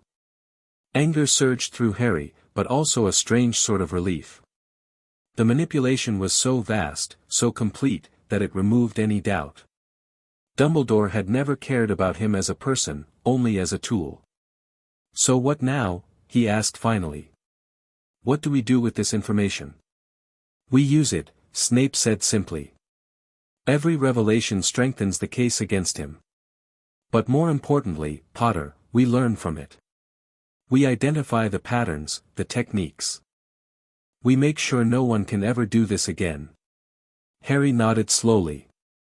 "And we rebuild. Without his influence." "Precisely." Snape hesitated, then added, "starting with clearing your godfather's name. Madame Bones has expedited the process based on the new evidence." Harry's heart leapt. "Sirius? When?" "His hearing is scheduled for tomorrow. You may attend if you wish." "Absolutely," Harry said immediately. Then, after a moment's consideration, "Thank you, Professor. For showing me this. For telling the truth about my parents." Snape gave him a measured look. "The truth is complex, Potter. Your father was both the bully who tormented me and the man who died protecting you and your mother. Lily was both the friend who abandoned me and the woman who performed the most powerful loving sacrifice in magical history." His expression softened almost imperceptibly. "People are rarely all good or all evil, despite what Dumbledore would have had us believe with his simplistic house divisions." Harry thought about this as he left Snape's office, wondering what other false dichotomies Dumbledore had created. Gryffindor versus Slytherin. Pure blood versus Muggleborn. Light versus dark. Were any of these natural divisions, or all constructs designed to keep the wizarding world fractured and easier to control? The rest of the day passed in a blur of group activities designed to let students interact outside their usual house-dictated patterns. Harry found himself working on a magical theory problem with Draco, Hermione, and a Ravenclaw girl named Lisa Turpin, all of them surprised at how easily they collaborated without their usual prejudices and rivalries. "I never realized you were good at arithmancy, Potter," Draco commented as they correctly predicted the outcome of a complex spell interaction. "I'm not," Harry admitted. "Or I didn't think I was. McGonagall always steered me away from it, said I had my father's talents for transfiguration instead." "Dumbledore's influence," Lisa suggested. "Keeping you focused on combat-useful subjects, maybe? Arithmancy helps with spell creation, understanding magical theory at a deeper level. Knowledge that might have made you question things," Hermione added thoughtfully. Harry considered this. How many of his academic strengths and weaknesses had been engineered rather than natural? What else might he be good at if he actually tried? That night, lying in his temporary quarters in a repurposed classroom, no one was using the house dormitories during this recovery period, Harry found himself unable to sleep. Tomorrow he would see Sirius, the godfather he barely knew, who had spent 12 years in prison because of Dumbledore's manipulations. What would Sirius be like after Azkaban? Would he still want to be part of Harry's life? And more pressingly, what would happen with Dumbledore's trial? Could the old wizard really escape justice after everything they discovered? A soft knock at his door interrupted his thoughts. "Harry? You awake?" Susan's voice called softly. He opened the door to find her standing there in pajamas and a dressing gown, looking as restless as he felt. "Couldn't sleep either?" he asked, stepping back to let her in. "Too much happening," she admitted, taking a seat on the edge of his bed. "Auntie just fire called. They've found more of Dumbledore's records, detailed plans for controlling the ministry dating back 70 years. She says it's like he was playing a multi-generational chess game with the entire wizarding world. And we were all just pieces," Harry said, the familiar anger bubbling up again. "Some more important than others." Susan studied him. "You're worried about tomorrow, aren't you? Meeting Sirius Black." Harry nodded, sitting beside her. "What if he's... I don't know, too broken? 12 years with the Dementors. He survived, Harry. That says a lot about his strength." She placed a hand on his arm. And he's been at St. Mungo's for 2 weeks now, getting treatment. Andy says he's doing better than anyone expected. Harry struggled to articulate his fear. I've never had a real family. What if I'm no good at it? What if he takes one look at me and decides it's not worth the trouble? First of all, that's ridiculous, Susan said firmly. And second, that's the compulsions talking, the ones that made you accept being treated like rubbish by the Dursleys. You are worth the trouble, Harry Potter. Any trouble. All the trouble in the world. The simple conviction in her voice broke something open in Harry's chest, a knot of unworthiness he'd carried so long he'd forgotten it wasn't a natural part of him. Thanks, he managed, embarrassed to feel tears threatening. I'm still getting used to thinking I deserve, good things. Well, get used to it faster, Susan said with a smile, bumping her shoulder against his. Because from what Auntie says, Sirius Black's main concern is being worthy of you, not the other way around. The next morning, Harry stood in the ministry atrium beside Amelia Bones, wearing formal robes and trying not to fidget as reporters shouted questions from behind a security barrier. Remember, Amelia murmured, you're not testifying today. This is just a preliminary hearing to present the new evidence and secure Sirius's release pending a full exoneration trial. Harry nodded, his stomach churning with nerves. And he knows I'm coming? He requested your presence specifically, Amelia confirmed. Said it would give him strength to face the Wizengamot after all these years. They made their way to a smaller courtroom than the one used for Dumbledore's hearing. About 20 witches and wizards in Wizengamot purple were already seated, along with several ministry officials Harry didn't recognize. Not a full session, Amelia explained quietly as they took their seats. Just those members specifically assigned to review miscarriage of justice claims. A side door opened, and Harry's breath caught as Sirius Black entered, flanked by 2 Aurors who seemed to be supporting rather than restraining him. Sirius looked both better and worse than the wanted posters that had been plastered across the wizarding world all summer. His face was gaunt but cleaner, his hair trimmed to shoulder length, his prison uniform replaced with simple dark robes. But it was his eyes that captured Harry's attention, haunted, yes, but also fiercely alive, scanning the room until they locked onto Harry's. For a moment, neither moved. Then Sirius's face transformed with a smile so full of love and wonder that Harry felt it like a physical force.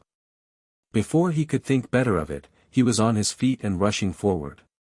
The Aurors tensed but didn't interfere as Harry threw his arms around his godfather, feeling bony arms wrap around him in return. Harry, Sirius's voice was rough with emotion. Look at you. So like James, but, my mother's eyes, I know, Harry finished, smiling through tears he hadn't realized he was shedding. No, that's not what I was going to say at all. Sirius pulled back, holding Harry by the shoulders. You're your own person.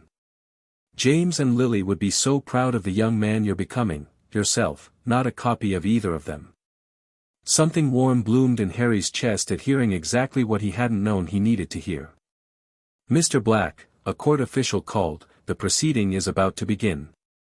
With obvious reluctance, Sirius released Harry, who returned to his seat beside Amelia as his godfather was led to the defendant's chair, mercifully free of the chains used in criminal trials.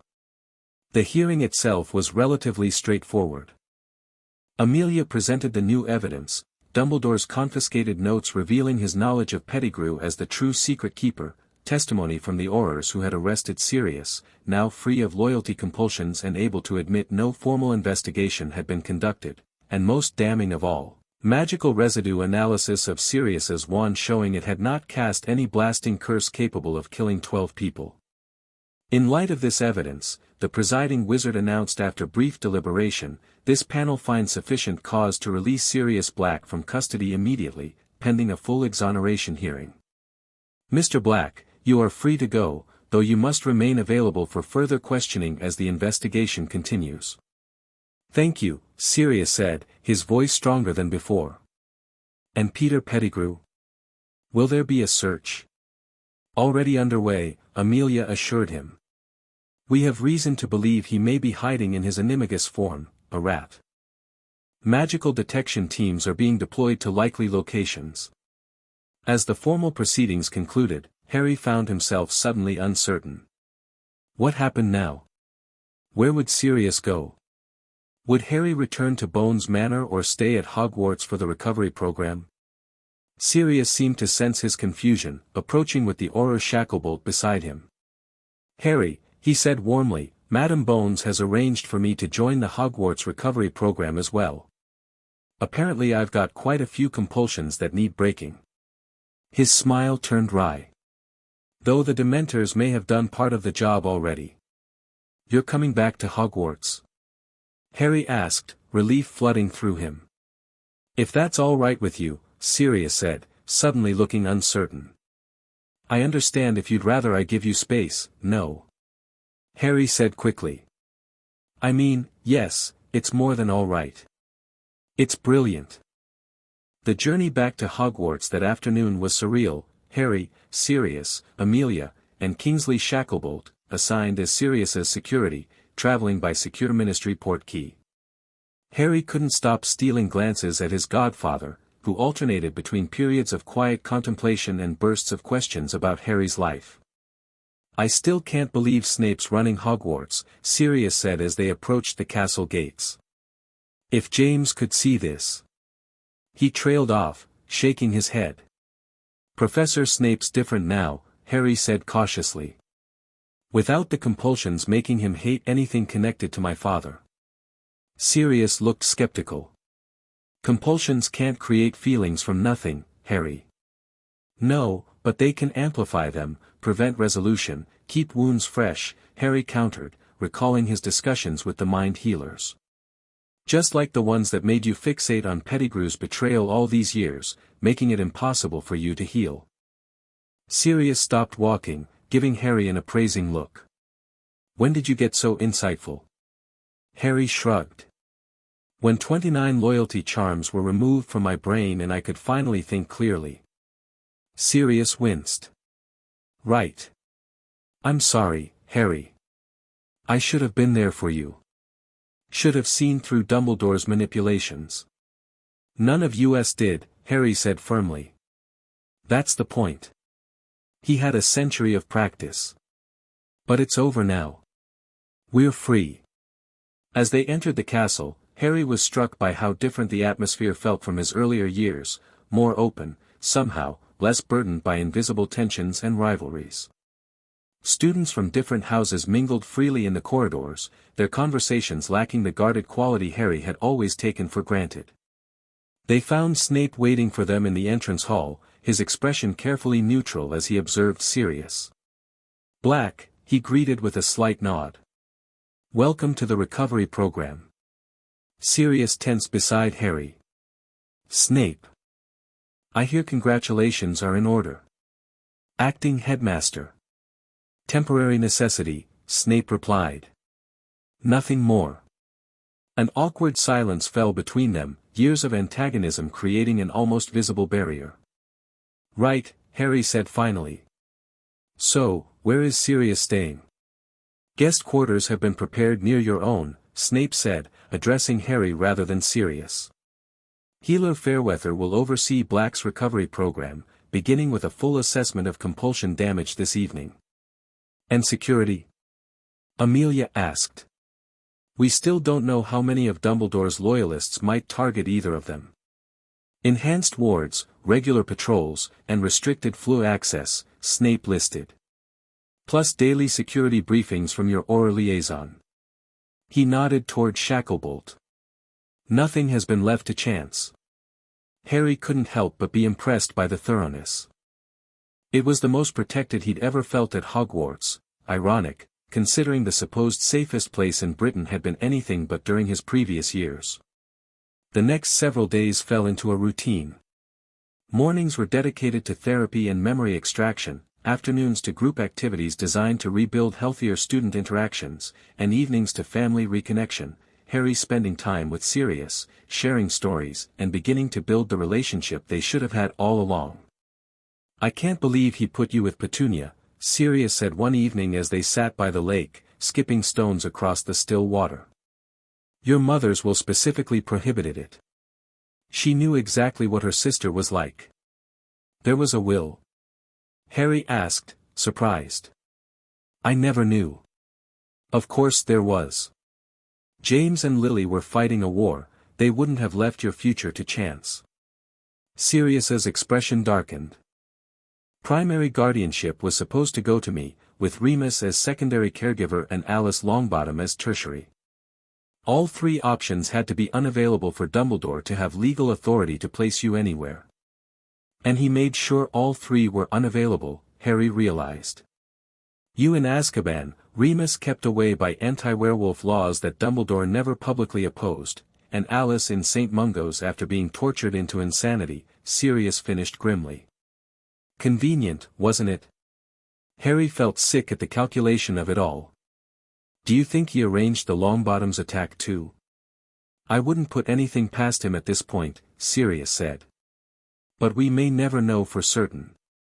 Their conversation was interrupted by Susan hurrying toward them, her face flushed with excitement. Harry! There you are. You need to come quickly. They've found something in Dumbledore's private quarters, something about your scar. Harry exchanged an alarmed look with Sirius before both jumped to their feet. What about my scar? I don't know exactly, Susan admitted as they hurried back toward the castle. But Auntie Fire called. She's on her way with a team of unspeakables. She said it's urgent. They found Snape in Dumbledore's tower office, which had been stripped of its whirring silver instruments and cheerful decorations. Now it resembled an evidence processing room, with numbered markers placed on various items and specialists carefully examining every surface. Ah, Potter, Black. Good. Snape looked unusually tense. We've discovered Dumbledore's private research journal. It contains concerning information. About my scar, Harry prompted. What about it? Snape hesitated, his eyes flicking to Sirius. Perhaps we should wait for Madame Bones, just tell me, Harry insisted. I'm tired of people keeping secrets for my own good. After a moment's consideration, Snape nodded. Very well. Dumbledore believed your scar contains a fragment of the Dark Lord's soul, what's known as a Horcrux. An object in which a dark wizard has hidden a piece of their soul to anchor them to the mortal world. Harry's hand flew to his forehead. I have a piece of Voldemort's soul in my head.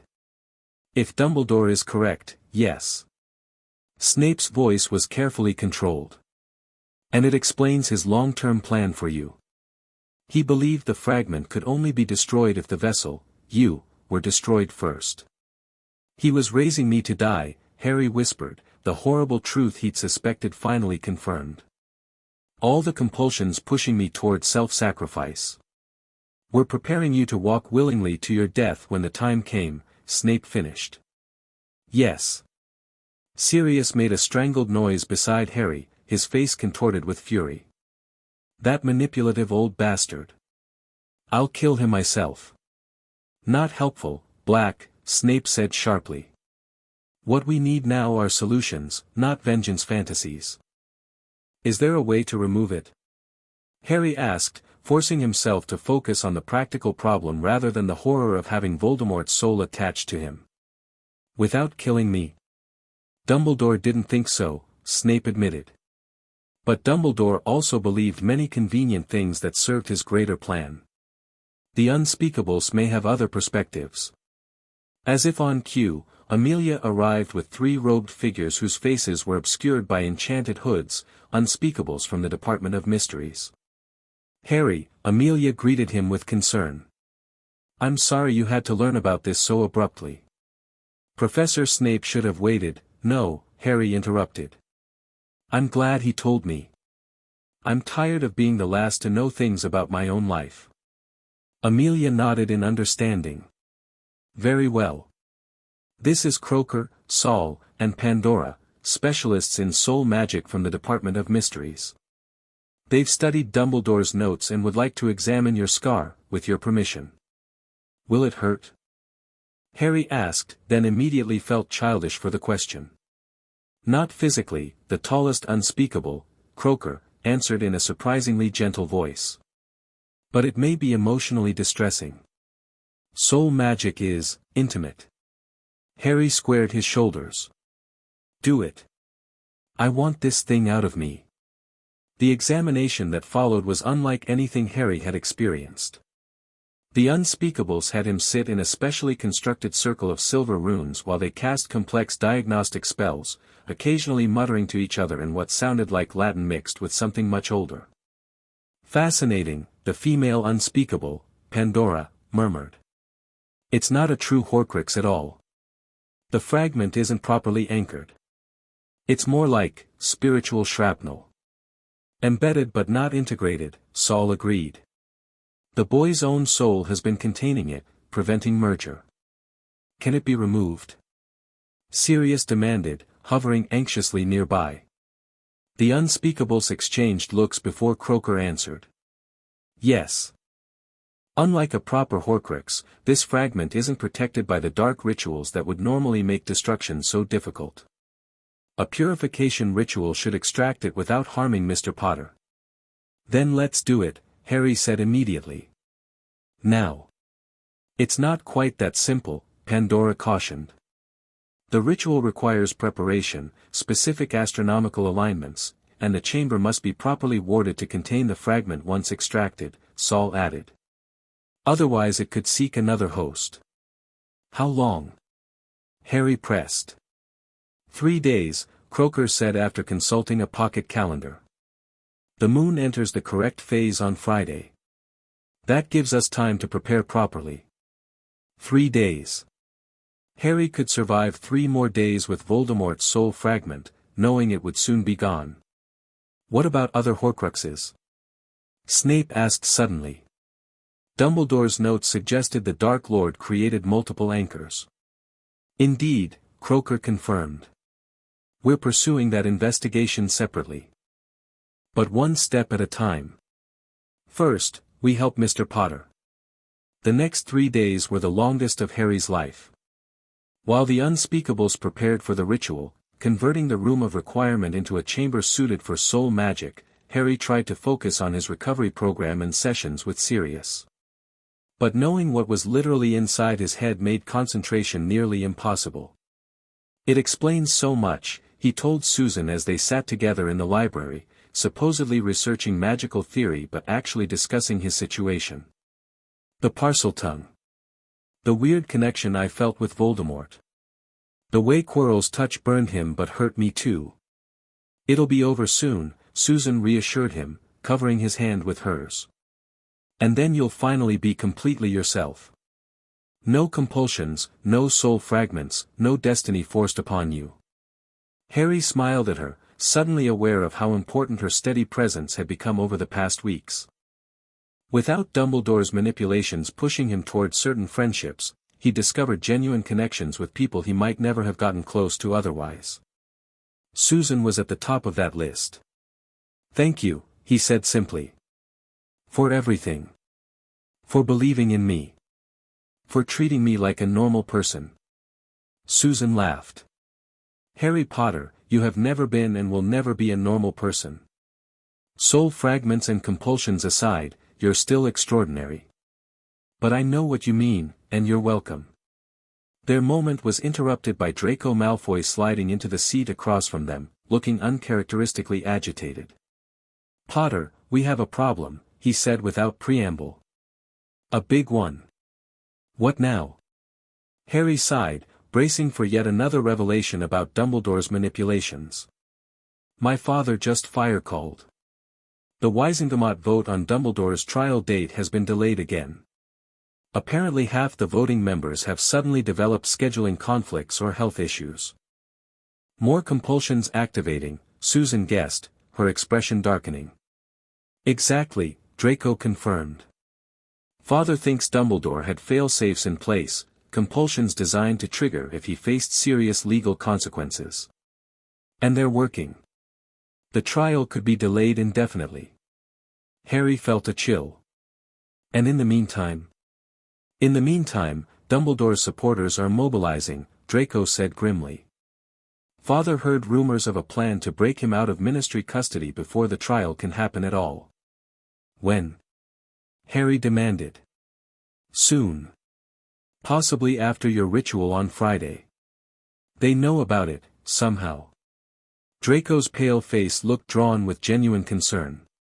Potter, they think if they can recapture you with the soul fragment still intact, they can use it to control you. Make you a puppet again. Harry's blood ran cold. Just when he thought he was finally breaking free, Dumbledore's web was tightening around him once more.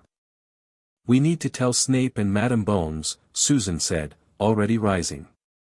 And move up the ritual if possible. No need, said a calm voice behind them. They turned to find Croaker standing there, his unspeakable hood pushed back to reveal a weathered face with penetrating eyes. We've been monitoring the situation. The ritual has been rescheduled for tonight. But the moon, Harry began. Will be close enough, Croaker interrupted. Some additional power requirements, but nothing insurmountable. Your safety takes precedence over perfect conditions. That evening, Harry found himself in the room of requirement, transformed now into a circular chamber with an intricate diagram etched into the stone floor. Candles floated at precise intervals around the room, their flames burning an unnatural blue. Are you sure about this? Sirius asked for the third time, his face tight with worry. We could run, hide you somewhere safe until, I'm done running, Harry said firmly. And I'm definitely done with having Voldemort's soul in my head. Let's do this. The ritual itself was both more and less dramatic than Harry had expected. No thunderous incantations or flashy wand work, just the three unspeakables moving in perfect synchrony around a circle, their voices blending in a soft, hypnotic chant while Harry sat cross-legged at the center, eyes closed as instructed. At first, he felt nothing beyond a slight warmth in his scar. Then, gradually, the warmth became a pulling sensation, as if something was being slowly drawn out through his forehead. Not painful exactly, but deeply unsettling, like losing a part of himself he hadn't known was separate. Stay calm, Pandora's voice murmured nearby. We're nearly there. The pulling intensified, and Harry had to fight the sudden, irrational urge to resist, to keep the fragment despite knowing what it was. It had been with him so long, shaped so much of who he was. That's the fragment's self-preservation instinct, Saul explained, somehow sensing Harry's struggle. Not your true desire. Focus on what you want. What Harry wanted was freedom, from Voldemort, from Dumbledore, from all the forces that had manipulated his life. With that thought firmly in mind, he mentally pushed, helping the fragment detach. Suddenly, the resistance vanished. Harry felt something tear free from his scar with a sensation like a cork popping from a bottle. His eyes flew open in time to see a dark, oily smoke hovering above him, writhing as if in pain or fury. Contain it. Croaker commanded, and the three unspeakables moved in perfect unison, their wands directing the smoky essence into a small obsidian box at the edge of the circle. The moment the box snapped shut, Harry felt a wave of dizziness wash over him, followed by a clarity unlike anything he'd ever experienced. The world seemed sharper, colors more vivid, his thoughts more distinctly his own. It's done, Pandora announced, her voice warm with satisfaction. The fragment is contained. You're free, Mr. Potter. Before Harry could respond, the door to the room of requirement burst open. Snape stood there, his wand drawn, expression urgent. We need to move. Now, he commanded. Dumbledore's escaped custody. And he's coming here. The evacuation was organized chaos. Students were gathered in the Great Hall, the most defensible large space in the castle, while Auror secured the perimeter and teachers strengthened the wards. How did he escape? Harry demanded as he joined the crisis meeting in Snape's office. Present were Amelia, Sirius, the three unspeakables, and several senior Aurors including Shacklebolt. Inside help, Amelia answered grimly. His brother Aberforth, plus at least 2 Aurors still under deep compulsions we hadn't detected. And now? Sirius asked, pacing anxiously. Now he's gathering supporters. Reports indicate at least 30 wizards and witches have joined him, mostly former Order of the Phoenix members. Amelia's expression was troubled. Good people, most of them, who believe they're helping the leader of the light against ministry corruption. More compulsions, Snape surmised. Or simply years of careful conditioning. Either way, they're coming here, Shacklebolt confirmed. Our intelligence suggests they plan to retake Hogwarts, claiming it's to protect the students from ministry interference. When? Harry asked. Tonight, Amelia said. Our wards detected probing magic about an hour ago. They're testing our defenses. Harry absorbed this, considering their options. We need to evacuate everyone who isn't essential to the defense. Especially the students still recovering from compulsions, they're the most vulnerable to being recontrolled. Agreed, Snape said. Portkeys are being prepared to send most students to secure ministry locations. But some have refused to leave. His dark eyes fixed on Harry. Including many of your friends, Potter. Bones, Granger, Longbottom, the Weasleys, they insist on standing with you. Harry felt a complicated mix of emotions at this, pride in his friends' loyalty, fear for their safety, and uncertainty about what this confrontation would mean. We should face him together, he decided finally. Not just me. Everyone he manipulated. Show him that we're free now, and united against him. The adults exchanged concerned looks. That's extremely risky, Amelia cautioned. Dumbledore is one of the most powerful wizards alive, and his skill with compulsion magic is unparalleled. But he's also arrogant, Sirius pointed out. And he'll expect Harry to face him alone, the hero confronting his mentor. Changing the script might throw him off balance. It's not just strategy, Harry insisted. It's about healing. Everyone who was controlled deserves the chance to stand up to him, to reclaim their autonomy. After further debate, a compromise was reached. The majority of students would be evacuated, but those in the final stages of recovery who volunteered could remain as part of a secondary defense force, positioned safely in the Great Hall with multiple layers of protection. Harry, however, would not be among them, despite his protests. You're his primary target, Snape said flatly. Without the soul fragment removed, you would have had some protection, he wouldn't risk destroying his weapon. But now? He'll either try to recapture and recontrol you, or eliminate you as a threat. So I'm supposed to hide while everyone else fights? Harry demanded. No, Sirius said, placing a hand on his godson's shoulder. You're supposed to survive. We've just found each other, Harry. I'm not losing you to that manipulative old bastard. Before Harry could argue further, alarms sounded throughout the castle, the outer wards had been breached.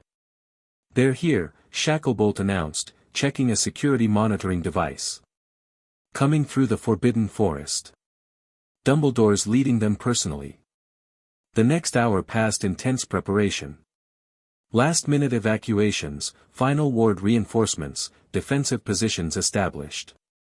Harry found himself in Snape's office with Sirius and Amelia, watching magical monitors showing Dumbledore's approaching forces, about 40 wizards and witches moving with military precision toward the castle. I still think I should be out there, Harry muttered, pacing restlessly. You will be, Amelia assured him. But only when the time is right. We need Dumbledore to reveal his true intentions before the witnesses we've stationed. Witnesses? Harry asked. International Confederation representatives, Sirius explained. Watching from disillusioned positions. We need the world to see what Dumbledore has become. The plan made sense, but Harry hated feeling sidelined. After everything he'd been through, after finally breaking free of manipulations, being told to stay put felt too much like the old patterns. His brooding was interrupted by a silver doe Patronus darting into the room, Snape's messenger. Dumbledore requests parley, the doe spoke in Snape's voice. He's asking for Potter. Claims he only wants to talk. Harry stood immediately. I'll go. Absolutely not, Sirius and Amelia said in unison. Listen, Harry insisted. This is our chance. Let me meet him, but with protections in place. I've got the mind shield potion, my occlumency shields are stronger than they've ever been, and I've just had a soul fragment removed. I know who I am now. He can't manipulate me anymore. After intense debate, a compromise was reached. Harry would meet Dumbledore in the courtyard, but with extensive magical protection, anti-compulsion wards cast by the Unspeakables, monitoring charms to detect any magical influence, and backup ready to intervene instantly if needed. One sign of compulsion magic, Amelia warned, and we pull you out immediately. Understood? Understood, Harry agreed. 20 minutes later, Harry stood in the courtyard, feeling oddly calm despite the circumstances. Behind him, Hogwarts stood firm, its ancient stones imbued with new protective magic. Before him, at the edge of the wards, waited Albus Dumbledore. The old wizard looked diminished somehow, his robes less flamboyant, his signature twinkle absent, his posture lacking its usual confident poise. But his eyes, when they met Harry's, were still sharp with intelligence and purpose. Harry, my boy, Dumbledore called, his voice carrying easily across the distance. I'm so relieved to see you well. There have been terrible misunderstandings. No misunderstandings, Professor, Harry replied steadily. Just truths finally revealed. 29 compulsion charms. A soul fragment you never planned to remove without killing me. A life you engineered from the beginning to end in sacrifice. Dumbledore sighed heavily, the perfect picture of a disappointed mentor. You see everything through such a harsh lens now, Harry. The compulsions were guidance, not control. The soul fragment, yes, a tragedy, but one I hope to solve. Everything I did was to prepare you, to give you the best chance possible. To prepare me for death, Harry corrected. And the fragment's gone now. Removed without destroying the vessel. Turns out your only way wasn't so only after all. A flicker of genuine surprise crossed Dumbledore's face. Impossible. The soul piece was too deeply integrated. You were wrong, Harry said simply. Wrong about that, wrong about needing to control me, wrong about the greater good justifying your manipulations. Dumbledore's grandfatherly mask slipped slightly. You understand nothing of the greater good, Harry. The wizarding world faces threats you cannot comprehend. Voldemort will return, is returning even now. Without proper guidance, all will be lost. Your guidance, you mean, Harry challenged. Your control. Your chessboard with all of us as pieces. He took a step forward. But we're not pieces anymore, Professor. We're players now. As if on cue, the doors of Hogwarts opened behind Harry. Out stepped his friends and allies, Sirius, Snape, Susan, Hermione, Neville, the Weasleys, Draco, and dozens of other students and adults who had broken free from Dumbledore's compulsions. They formed a line beside and behind Harry, a united front of the formerly controlled. Dumbledore's expression hardened as he surveyed the group. So this is how it will be. Children playing at Revolution, encouraged by adults who should know better. This isn't revolution, Harry countered. It's restoration. Of free will. Of choice. Of the truth. The truth? Dumbledore's laugh was bitter. The truth is that most people cannot handle true freedom, Harry. They need structure. Guidance. Purpose given to them by wiser hands. Your hands, specifically, Susan spoke up. How convenient. Dumbledore's eyes narrowed as he studied the gathered group. I see the compulsions have been broken. No matter. They can be reapplied. Improved. He raised his wand. Starting with you, Harry. For the greater good. What happened next occurred so quickly that Harry would later need to review others' memories to fully understand the sequence. As Dumbledore cast, not a stunning spell or body bind, but a complex compulsion charm that rippled the very air, multiple defensive spells launched simultaneously from behind Harry. Snape's shield charm, Sirius's disarming spell, Susan's impediment jinx, and most surprisingly, a powerful counterspell from Neville Longbottom all converged on Dumbledore's position. The old wizard deflected most with contemptuous ease, but not all. Neville's spell, powered by years of suppressed magical potential suddenly unleashed, broke through Dumbledore's defense, staggering him momentarily. It was all the opening the waiting Aurors needed. They converged from hidden positions, anti-apparition wards snapping into place as specialized magical restraints, designed by the unspeakable specifically to block compulsion magic, wrapped around Dumbledore. Albus Dumbledore, Amelia's voice rang out, magically amplified, you are charged with attempted use of illegal compulsion magic, escape from lawful custody, and conspiracy against the Ministry of Magic. Your actions today have been witnessed by representatives of the International Confederation of Wizards, who have authorized emergency sanctions. For the first time, Harry saw genuine fear in Dumbledore's eyes as he realized the trap he'd walked into. His supporters, seeing their leader captured, began to retreat into the forest, pursued by another contingent of Aurors. You don't understand what you're doing, Dumbledore called, struggling against his bonds. Without my guidance, all will be lost. The prophecy is fulfilled, Harry interrupted, a sudden certainty filling him. Or it never mattered at all. Either way, we're writing our own destiny now. As the Aurors secured Dumbledore and began transporting him away, Harry felt a profound sense of closure. The web that had entangled his life since infancy was finally, truly broken. You did it, Susan said, coming to stand beside him. It's over. But Harry shook his head, watching as the sun began to rise over Hogwarts, a new day for a wizarding world freed from its longest, most subtle manipulation. It's not over, he said quietly. It's just beginning. In the weeks that followed, the wizarding world underwent a transformation unlike any since Voldemort's first defeat. With Dumbledore securely held in a specially constructed cell that neutralized his ability to cast compulsion magic, the full investigation into his century of manipulation proceeded without interference. The results were staggering.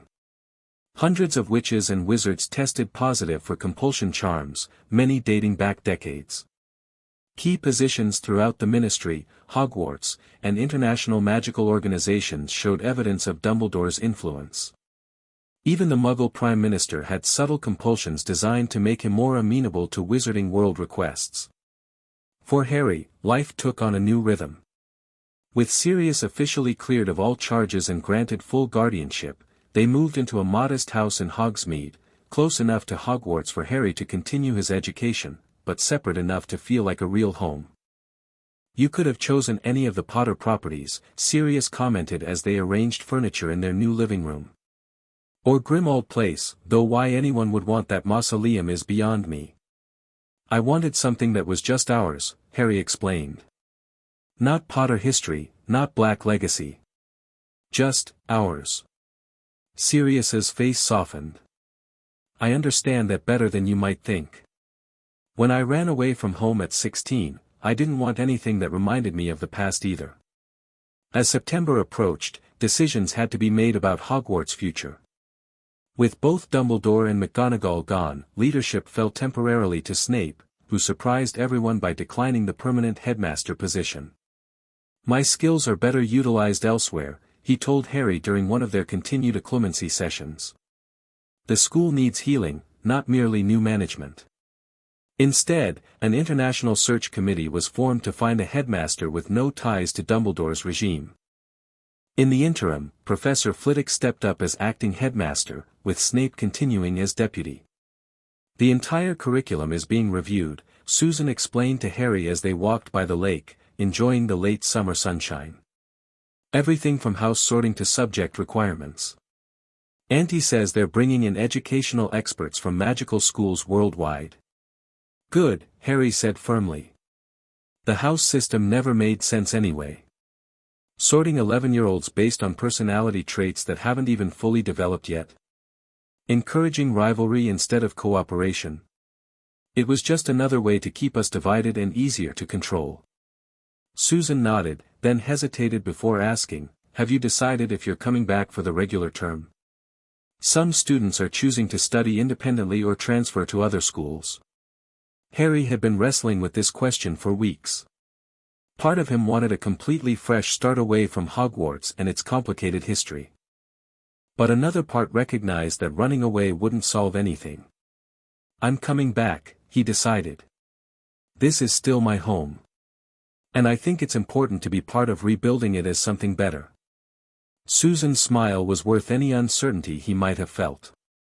"I was hoping you'd say that." Their moment was interrupted by Hermione hurrying toward them, waving a newspaper excitedly. "Harry! Have you seen the prophet? They've found Pettigrew." Harry grabbed the paper, scanning the headline, "Presumed Dead War Hero Revealed as Death Eater, Peter Pettigrew Captured in Animagus Form. Where?" he demanded. "How?" "The Weasleys' home," Hermione explained. "He was living as their pet rat, Ron's rat, Scabbers. All this time." Harry felt sick. Pettigrew had been sleeping in Ron's bed, listening to their conversations, possibly reporting back to remaining Death Eaters for years. "Is Ron okay?" "Physically, yes. Emotionally." Hermione grimaced. "He's pretty shaken up. Finding out your pet was actually a grown man who betrayed your friend's parents to Voldemort is a lot to process." "I should go see him," Harry decided. "He's at the Burrow," Susan said. "Mr. Weasley fire called earlier to check on the twins. Said you'd be welcome anytime."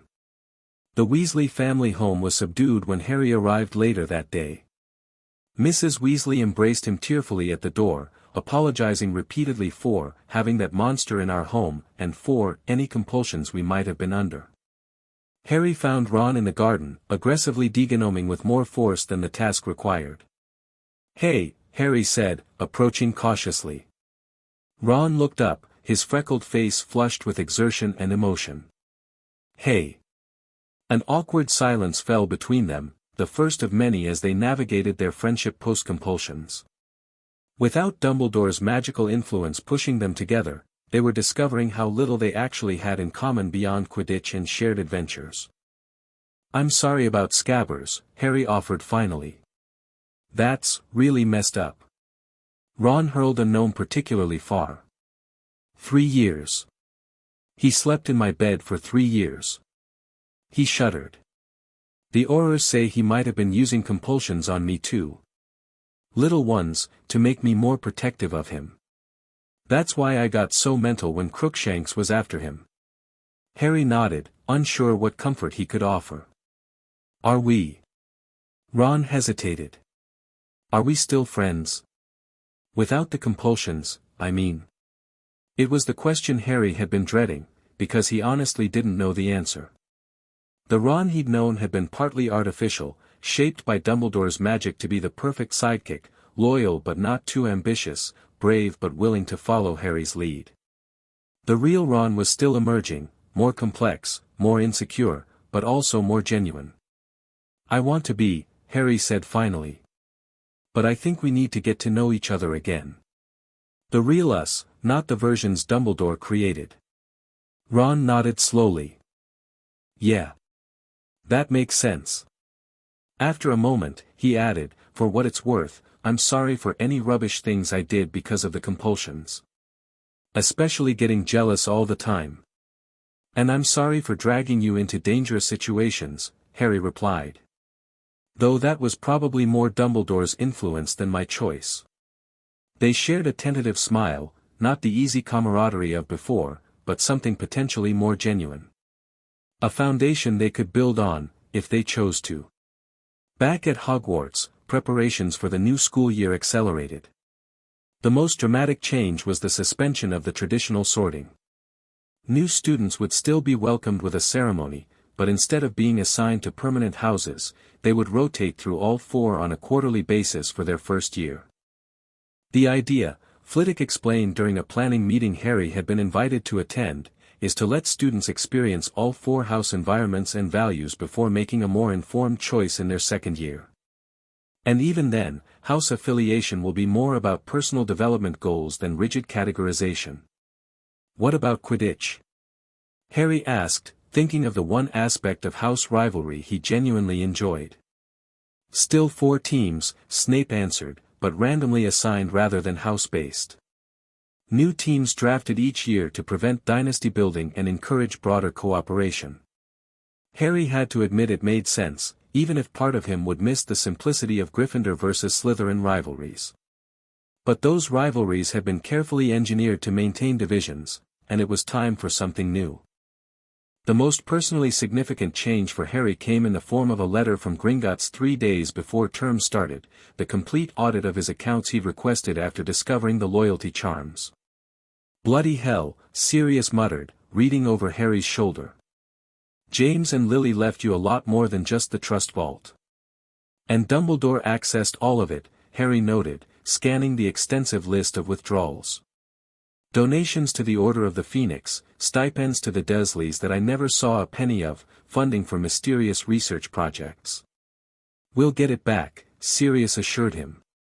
"The goblins are surprisingly helpful when it comes to punishing thieves, especially ones who've manipulated them too." Indeed, the letter concluded with a statement that all improperly accessed funds had been frozen pending recovery, with interest accrued since the date of withdrawal. The final sum would be substantial enough to ensure Harry never had financial concerns again. But wealth meant little compared to the freedom he'd gained. As Harry packed his trunk for the coming term, he realized he was genuinely looking forward to school for the first time, eager to learn subjects he chose, form friendships based on real connection, and discover who he truly was without manipulation. "Ready for tomorrow?" Susan asked when he met her in Hogsmeade for a final day of freedom before term started. "As ready as I'll ever be," Harry replied. "It's going to be strange, though. Everything's different now. Including us," she said with a smile. "No more compulsions pushing us apart." That was another unexpected development. Without Dumbledore's influence directing him toward specific friendships and away from others, Harry had discovered a natural connection with Susan that had deepened over the summer. Not quite romance yet, but something with potential, built on mutual respect and genuine compatibility. "I like different," Harry decided, taking her hand as they walked toward Honeydukes. "Different is good."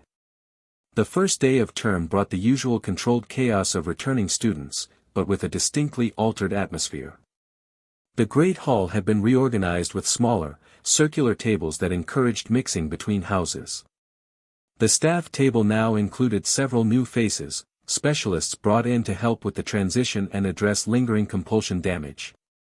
Most noticeable was the absence of Dumbledore's ornate chair at the center of the head table. In its place stood a simple podium where Flitwick now addressed the assembled students. "Welcome to a new beginning at Hogwarts," the small professor announced, his voice magically amplified. "As you all know, our school has undergone significant changes following the revelations about former headmaster Dumbledore." A murmur ran through the crowd at the name.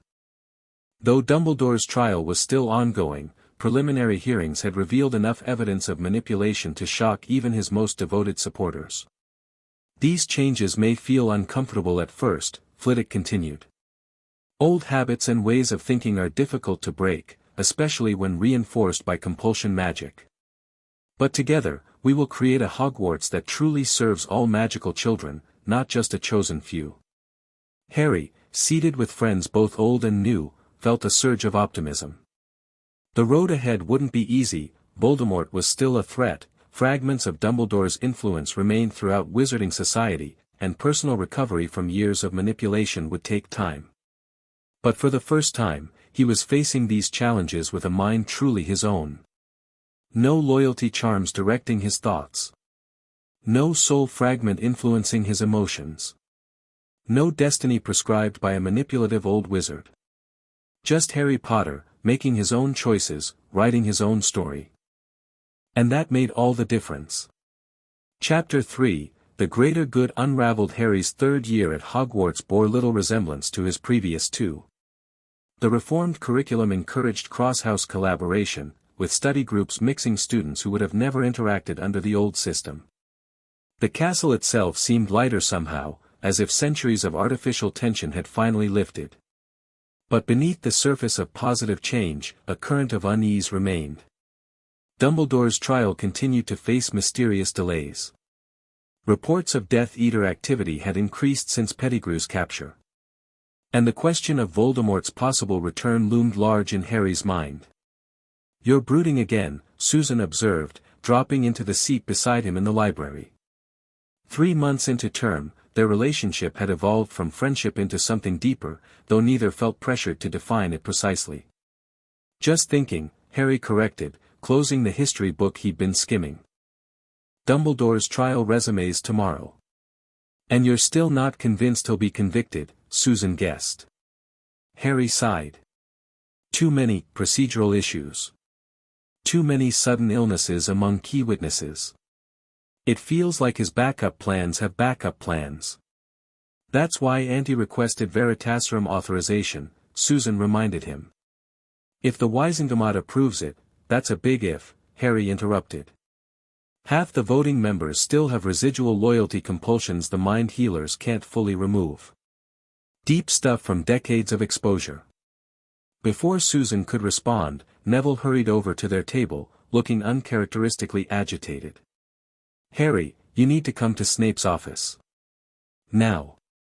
His voice was urgent but controlled, another change from the nervous boy he'd once been. Freedom from compulsions had revealed Neville's natural confidence and leadership abilities, surprising everyone but his grandmother. "What's happened?" Harry asked, already gathering his books. "They've found something in the Chamber of Secrets," Neville explained as they hurried through the corridors. "Something about Tom Riddle." Harry quickened his pace. Since Dumbledore's arrest, a team of cursebreakers had been methodically exploring previously restricted or hidden areas of the castle, including the Chamber of Secrets. Harry had provided access by speaking Parseltongue to various entrances, though he'd declined to join the exploration teams. He'd had quite enough of the chamber to last a lifetime.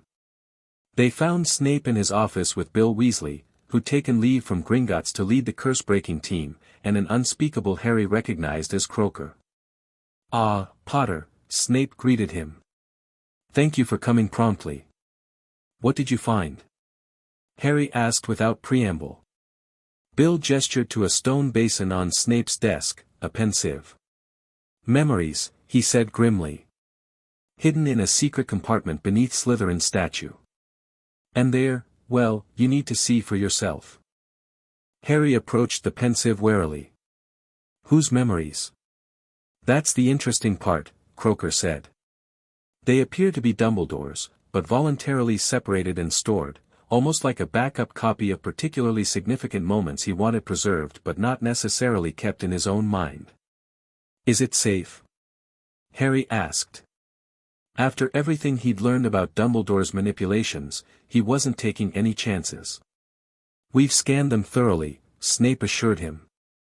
"No embedded compulsions or tricks. Just memories." Harry nodded and leaned toward the swirling silver substance. "What am I looking for?" "Answers about Tom Riddle," Croaker said simply. "And perhaps yourself." Taking a deep breath, Harry plunged his face into the pensive.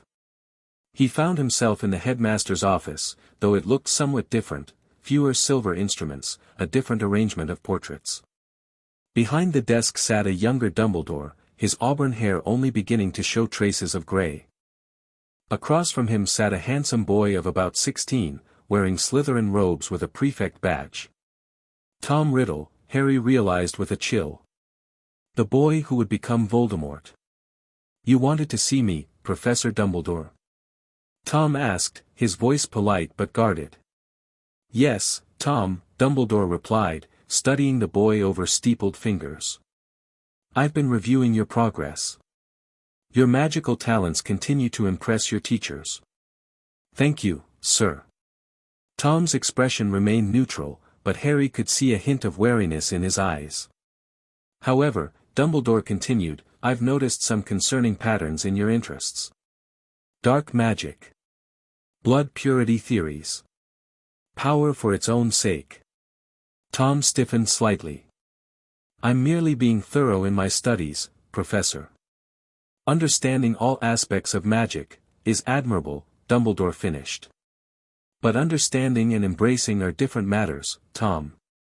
For a moment, they studied each other in silence. Then Dumbledore drew his wand, not the elder wand Harry recognized from their confrontation, but an earlier one. "I'd like to try a little experiment, if you don't mind," Dumbledore said casually. "A spell to help clarify your true potential."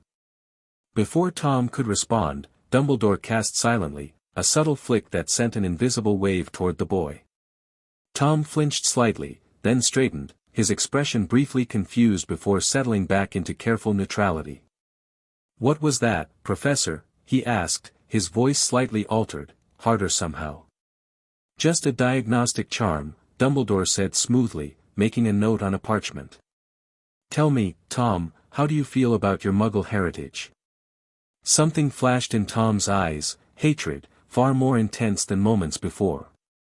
"I have no connection to those people," he spat, then looked surprised at his own vehemence. "Interesting," Dumbledore murmured. "And your fellow Slytherins who dismiss Muggleborns as lesser wizards?" "They're right," Tom said immediately, then frowned. "I mean, that is, blood purity has certain merits worth considering."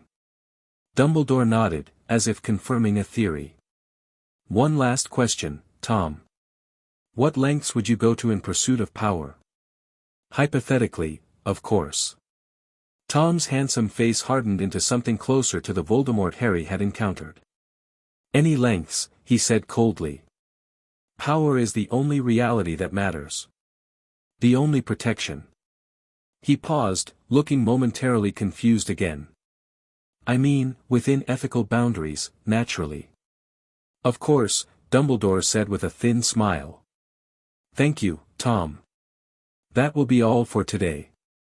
The memory shifted, and Harry found himself watching a series of brief interactions between Dumbledore and Tom over what appeared to be several years. In each, Dumbledore performed the same subtle casting, followed by questions that seemed designed to push Tom toward darker thoughts and impulses. In the final memory segment, Dumbledore stood alone in his office, dictating notes to a self-writing quill. Subject, Tom Riddle. Project, Dark Adversary. Phase 3 complete. Compulsion charms have successfully amplified existing negative traits, paranoia, cruelty, obsession with immortality. Subject now actively pursuing information on Horcruxes despite my public warnings against such magic. Dumbledore paused, looking contemplative. Moral considerations aside, the experiment proceeds as designed. The wizarding world requires periodic threats to maintain cohesion and justify centralized control. After Grindelwald's fall, my position as savior lacks the influence needed to implement necessary social reforms. A new threat, one seemingly beyond my control at first, will restore that influence.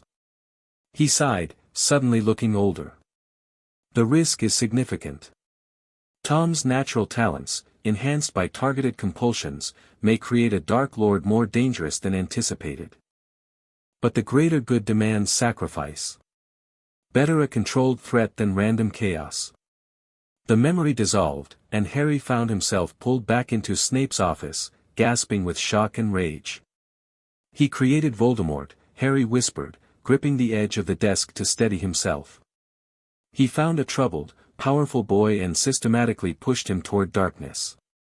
"Not created," Croker corrected gently. "Enhanced." Tom Riddle already had concerning tendencies, the memories show that clearly. But Dumbledore deliberately amplified them through compulsion magic, steering him toward becoming a specific kind of dark wizard. "Why?" Harry demanded, though he already knew the answer. "Why would anyone do that?" "To make himself necessary," Snape said, his face tighter than usual with controlled anger. "To ensure the wizarding world would always need Albus Dumbledore, the great protector against dark forces. But Voldemort killed my parents. Thousands of people died in the war." Harry's voice rose with each word, magic crackling around him as his control slipped. "Acceptable casualties in Dumbledore's grand vision," Snape said bitterly. "The greater good always required sacrifice, just never his own. Harry paced the office, trying to process this new revelation. Does this mean, could Voldemort be saved? If the compulsions were removed? The adults exchanged uneasy glances. It's not that simple, Bill explained. The compulsions were placed during Riddle's formative years. They didn't create artificial behaviors so much as shape his natural development. After decades of living with those influences, they've become part of who he is. Like trying to separate dye after it's been mixed into water, Croker added. Theoretically possible, but practically. Harry nodded slowly, understanding but not liking the answer. So what does this mean for the trial? For everything. It means, Snape said, that Dumbledore's manipulations went even deeper than we thought. He didn't just control individuals, he engineered entire conflicts to serve his purposes. And I was supposed to be the final piece, Harry realized. The ultimate sacrifice that would cement his legacy as the greatest wizard of all time. Precisely, Croker confirmed. These memories will be critical evidence in tomorrow's proceedings. They demonstrate a pattern of manipulation spanning generations. Harry took a deep breath, steadying himself. I want to testify. Again. With this new information. Are you certain? Snape asked, studying him carefully. The psychological toll, I'm certain, Harry interrupted. Dumbledore tried to control my entire life. He helped create the Dark Wizard who killed my parents. Then he groomed me to die fighting that same wizard. His green eyes hardened. I want to look him in the face when the world learns what he's done. The next morning found Harry, Sirius, and Amelia Bones at the Ministry of Magic, preparing for what promised to be a pivotal day in Dumbledore's trial. The proceedings had been moved to the largest courtroom available to accommodate international observers, press, and the growing number of witnesses.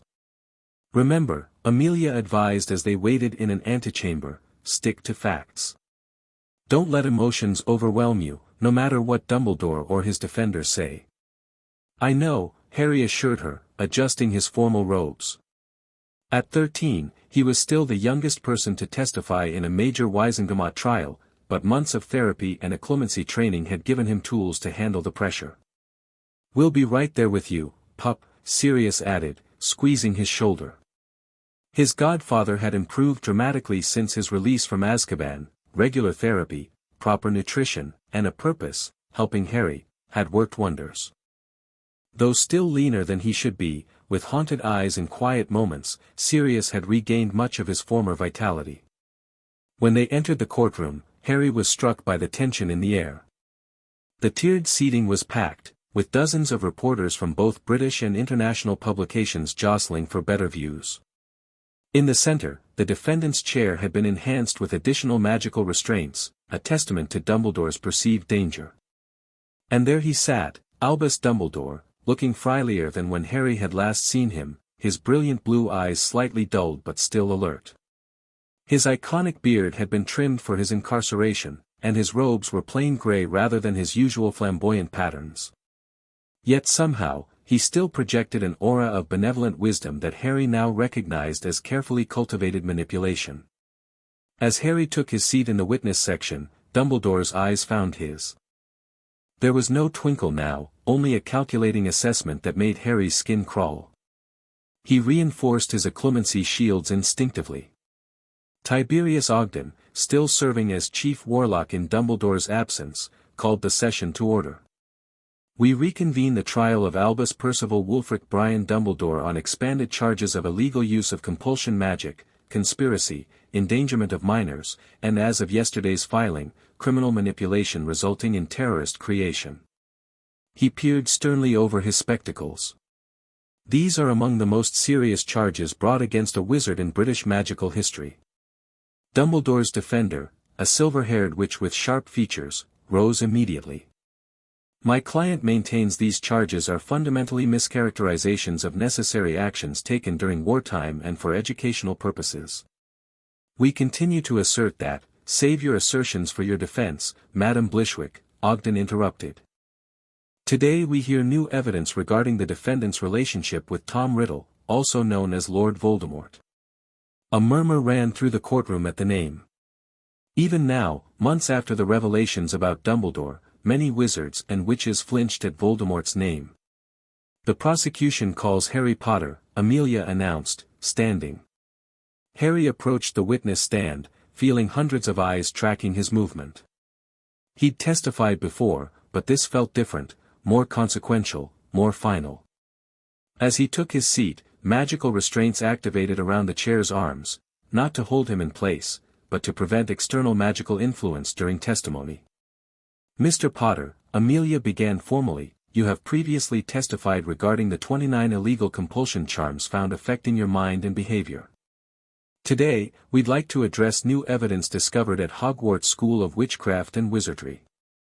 Please describe what you witnessed in the pensive memories recovered from the Chamber of Secrets. Clearly and methodically, Harry recounted what he'd seen, Dumbledore's systematic application of compulsion charms to the teenage Tom Riddle, his documentation of the Dark Adversary Project, and his explicit statement about creating a threat to maintain his own power and influence. As he spoke, the courtroom grew increasingly still, horror mounting with each detail. Even those who had supported Dumbledore looked shaken by the calculated manipulation described. And in your opinion, Amelia concluded, what was the defendant's ultimate goal in these actions? Harry met Dumbledore's gaze directly. Control. Complete control of the wizarding world through manufactured crisis. Create a threat, position yourself as the only solution, and sacrifice others to maintain your power. My parents. Me. Anyone necessary for the greater good. Objection. Madam Blishwick called. The witness is speculating about motives. I'm stating what Dumbledore himself said in the memory, Harry countered. The wizarding world requires periodic threats to maintain cohesion and justify centralized control. His words, not mine. Ogden nodded. Overruled. The witness is referencing direct evidence. Dumbledore remained impassive throughout Harry's testimony, though something flickered in his eyes when Harry quoted him directly, not remorse, but perhaps irritation at having his private thoughts exposed. No further questions, Amelia said, returning to her seat. Madam Blishwick approached for cross-examination, her expression sharp. Mr. Potter, you've made serious accusations based on memories that conveniently appeared just as the prosecution's case was weakening. Memories that cannot be authenticated by the person who allegedly created them. Isn't that correct? The memories were verified by unspeakables using methods that can detect falsification, Harry replied evenly. And they match perfectly with Dumbledore's known magical signature. Yet you ask us to believe that one of the greatest wizards of our time, a man who defeated Grindelwald and has championed progressive reforms for decades, secretly created a terrorist organization that killed thousands, including your own parents. Her tone dripped with skepticism. All based on out-of-context memory fragments. Harry refused to be baited into an emotional response. I ask you to consider the evidence. Dumbledore systematically applied compulsion charms to Tom Riddle, amplifying his worst tendencies. He documented this as a project to create a dark adversary. And in his own words, he stated that the wizarding world requires periodic threats to justify his control. Control he never officially held, Blishwick pointed out. Albus Dumbledore was offered the position of Minister for Magic multiple times and refused. Because official positions come with oversight and limitations, Harry countered. As Chief Warlock, Supreme Mugwump, and Hogwarts Headmaster, he had influence without accountability. He could control policy without paperwork, shape generations of minds without curriculum review, and maintain a public image of humble service while pulling strings from the shadows. Murmurs of surprised agreement rippled through the courtroom. Blishwick looked momentarily wrong-footed by the political insight coming from a 13-year-old. Those sound like the observations of your adult handlers, she recovered, not a child's understanding. Those sound like the observations of someone who's had 29 illegal compulsions removed from their mind, Harry corrected. I see clearly now. Maybe for the first time in my life. After several more attempts to undermine Harry's testimony, Blishwick returned to her seat, looking frustrated. Harry was dismissed from the witness stand and rejoined Sirius, who squeezed his shoulder in silent approval. The next witness was Croker, who provided technical verification of the memory's authenticity. Following him came a series of former students spanning decades, each testifying to subtle compulsions discovered during the mass testing that had followed Dumbledore's arrest. By mid-afternoon, the pattern was undeniable: systematic manipulation across generations, all serving Dumbledore's vision of the greater good. Finally, it was time for Dumbledore himself to testify. The question of Veritaserum had been fiercely debated, with Dumbledore's defenders arguing it violated his rights and supporters of the prosecution insisting it was necessary given his skill with occlumency and half-truths. In the end, a compromise was reached: no Veritaserum, but enhanced truth detection spells on the witness chair, plus continuous monitoring by 3 independent legilimens from the International Confederation of Wizards. As Dumbledore took the stand, the magical restraints glowed more brightly than they had for any previous witness, a visual representation of the perceived threat he still posed. "Albus Dumbledore," Ogden began formally, "you have heard the charges against you and the testimony presented. How do you respond?" For the first time since his arrest, Dumbledore addressed the court directly. His voice, though quieter than his usual confident tones, still carried the weight of decades of cultivated authority. "I have committed my life to protecting the wizarding world," he began. "Sometimes protection requires difficult choices. Choices that, viewed in isolation or without proper context, may appear questionable. The truth detection spells remain neutral, not registering deception, but not confirming truth either." A masterful beginning, Harry thought. Technically accurate while revealing nothing. "Did you apply compulsion charms to Tom Riddle with the intention of amplifying his darker tendencies?" Amelia asked bluntly. A long pause. The spells flickered, suggesting internal conflict. "I guided Tom Riddle's development," Dumbledore said carefully. "As I guided many students." "That doesn't answer the question," Ogden pointed out. "Did you use illegal compulsion charms on Tom Riddle?" Another pause. "I used influence magic that was not classified as illegal at the time." One of the monitoring legilimens raised a hand. "Partial truth with deliberate omission," she announced. "The subject is aware his actions would be classified as illegal under both current and contemporaneous standards." Dumbledore's expression tightened almost imperceptibly. The legal classification of subtle influence magic was ambiguous during that period. "Did you document these interactions as part of a dark adversary project?" Amelia pressed. "I documented my observations of Tom Riddle's concerning development," Dumbledore evaded. "Perhaps with terminology that, taken out of context, the memories show you explicitly stating that the wizarding world requires periodic threats to maintain cohesion and justify centralized control," Amelia interrupted. "What context makes that statement defensible?" For the first time, Dumbledore appeared genuinely uncomfortable. The truth detection spells flared red, indicating an attempt at significant deception in his planned response. He adjusted course. "The wizarding world does face existential threats," he said instead. "Without unity and strong central leadership, we risk exposure to muggles, whose technological advances increasingly threaten our secrecy. Sometimes a visible threat serves to unite people who would otherwise remain divided." A chill ran through the courtroom as the implications settled. Dumbledore hadn't denied engineering a war that killed thousands, he justified it as necessary for unity. "And Harry Potter?" Amelia asked quietly. "Were the 29 compulsion charms placed on him also necessary for unity?" Dumbledore's eyes found Harry's across the courtroom. "Harry Potter has a destiny greater than any of us fully understand. I sought only to guide him toward fulfilling that destiny with minimal suffering. By compelling him to accept abuse. To suppress self-preservation instincts. To trust you blindly." Amelia's voice rose slightly with each question. "How does that reduce suffering?"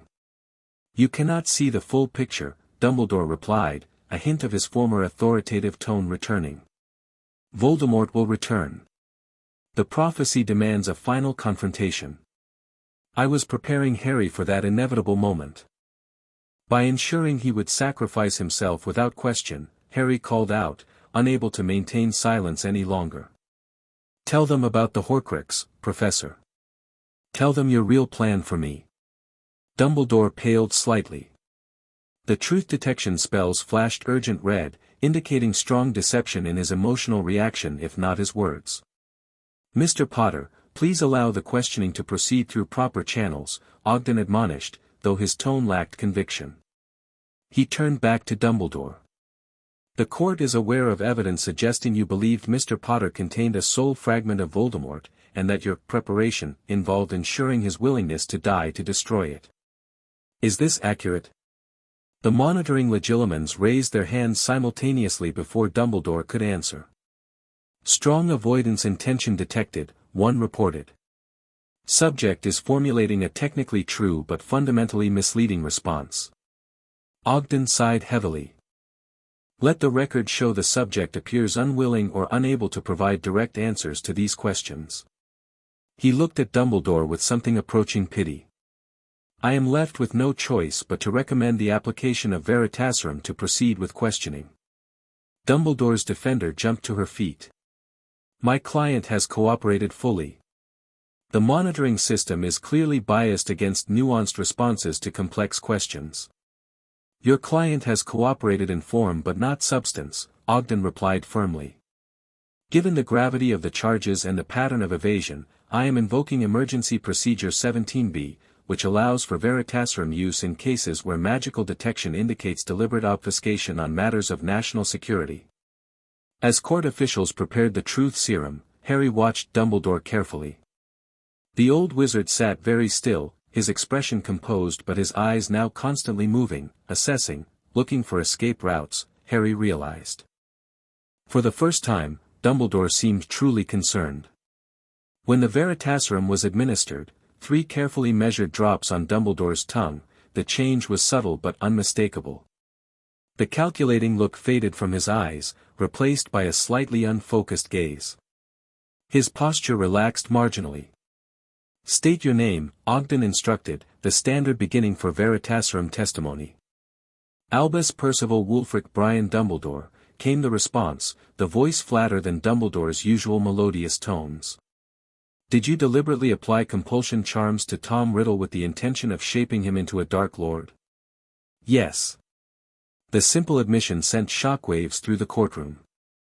Not exclusively a Dark Lord, that was one of several potential outcomes I cultivated.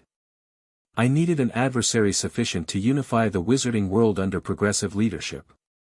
Were you aware these actions would likely result in deaths? Of course.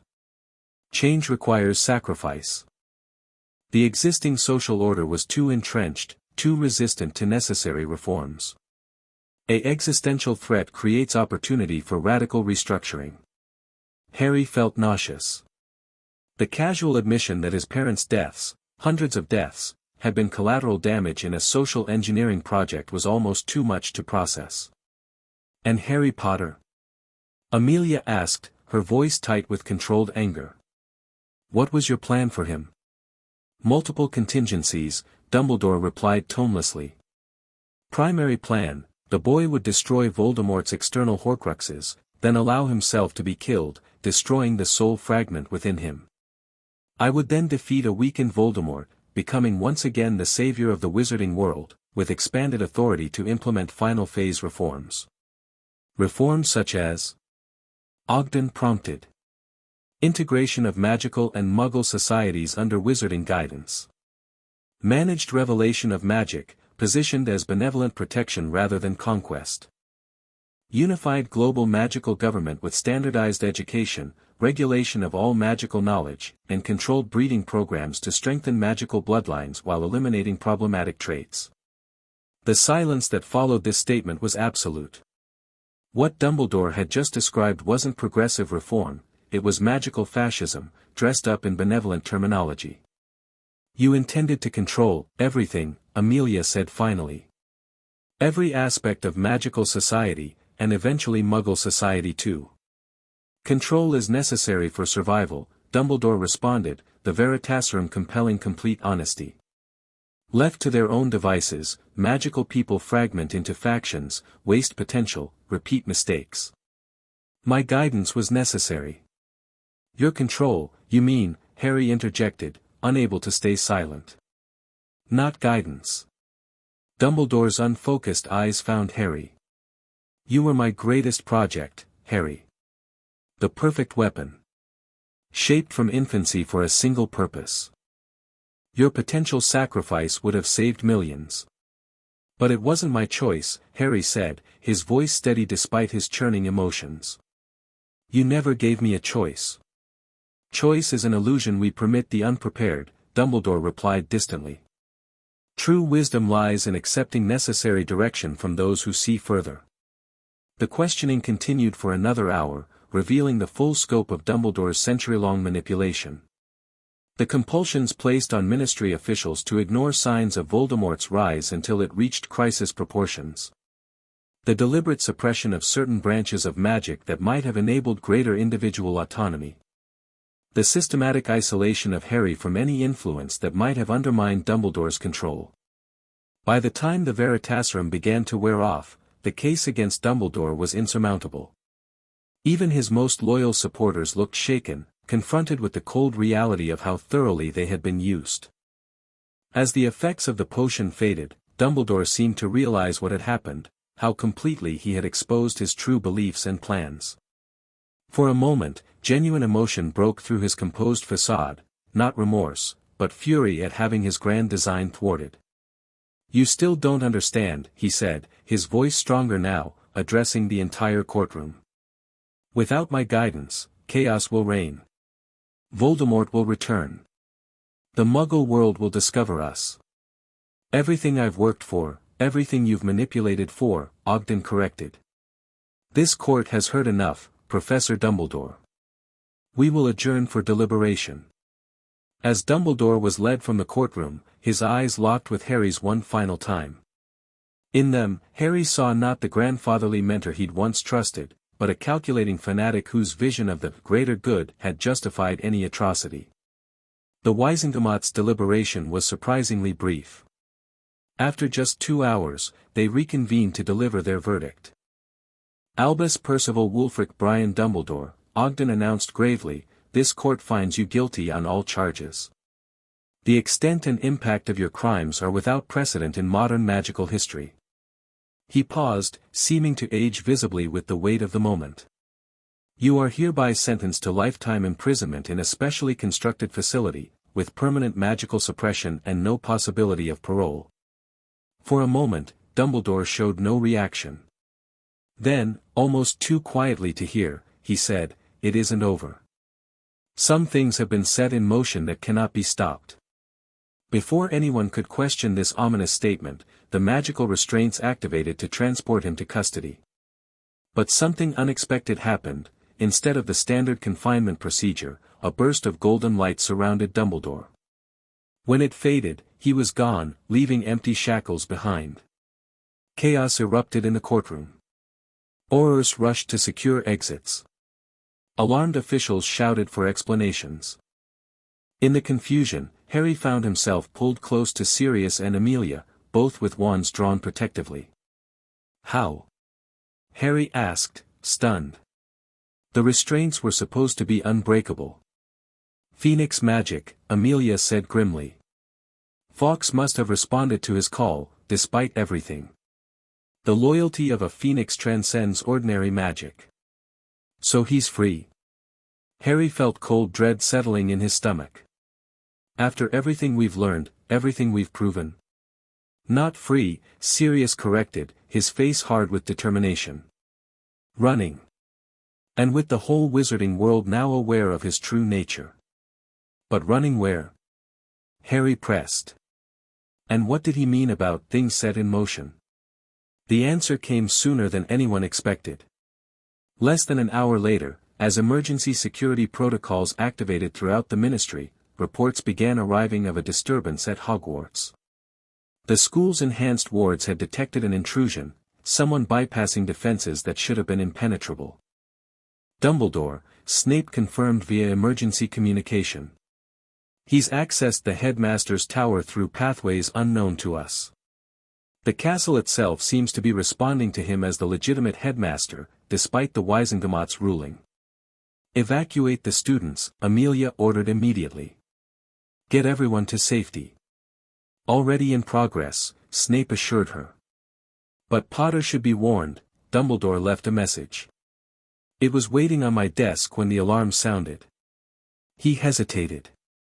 It says, tell Harry the prophecy must be fulfilled. One way or another. Harry felt a chill that had nothing to do with the room's temperature. He's after me. Still. After everything. He won't get to you, Sirius vowed, his arm tightening around Harry's shoulders. But Harry was already thinking ahead. No, he won't come for me directly. Not yet. He looked up at Amelia. The Horcruxes.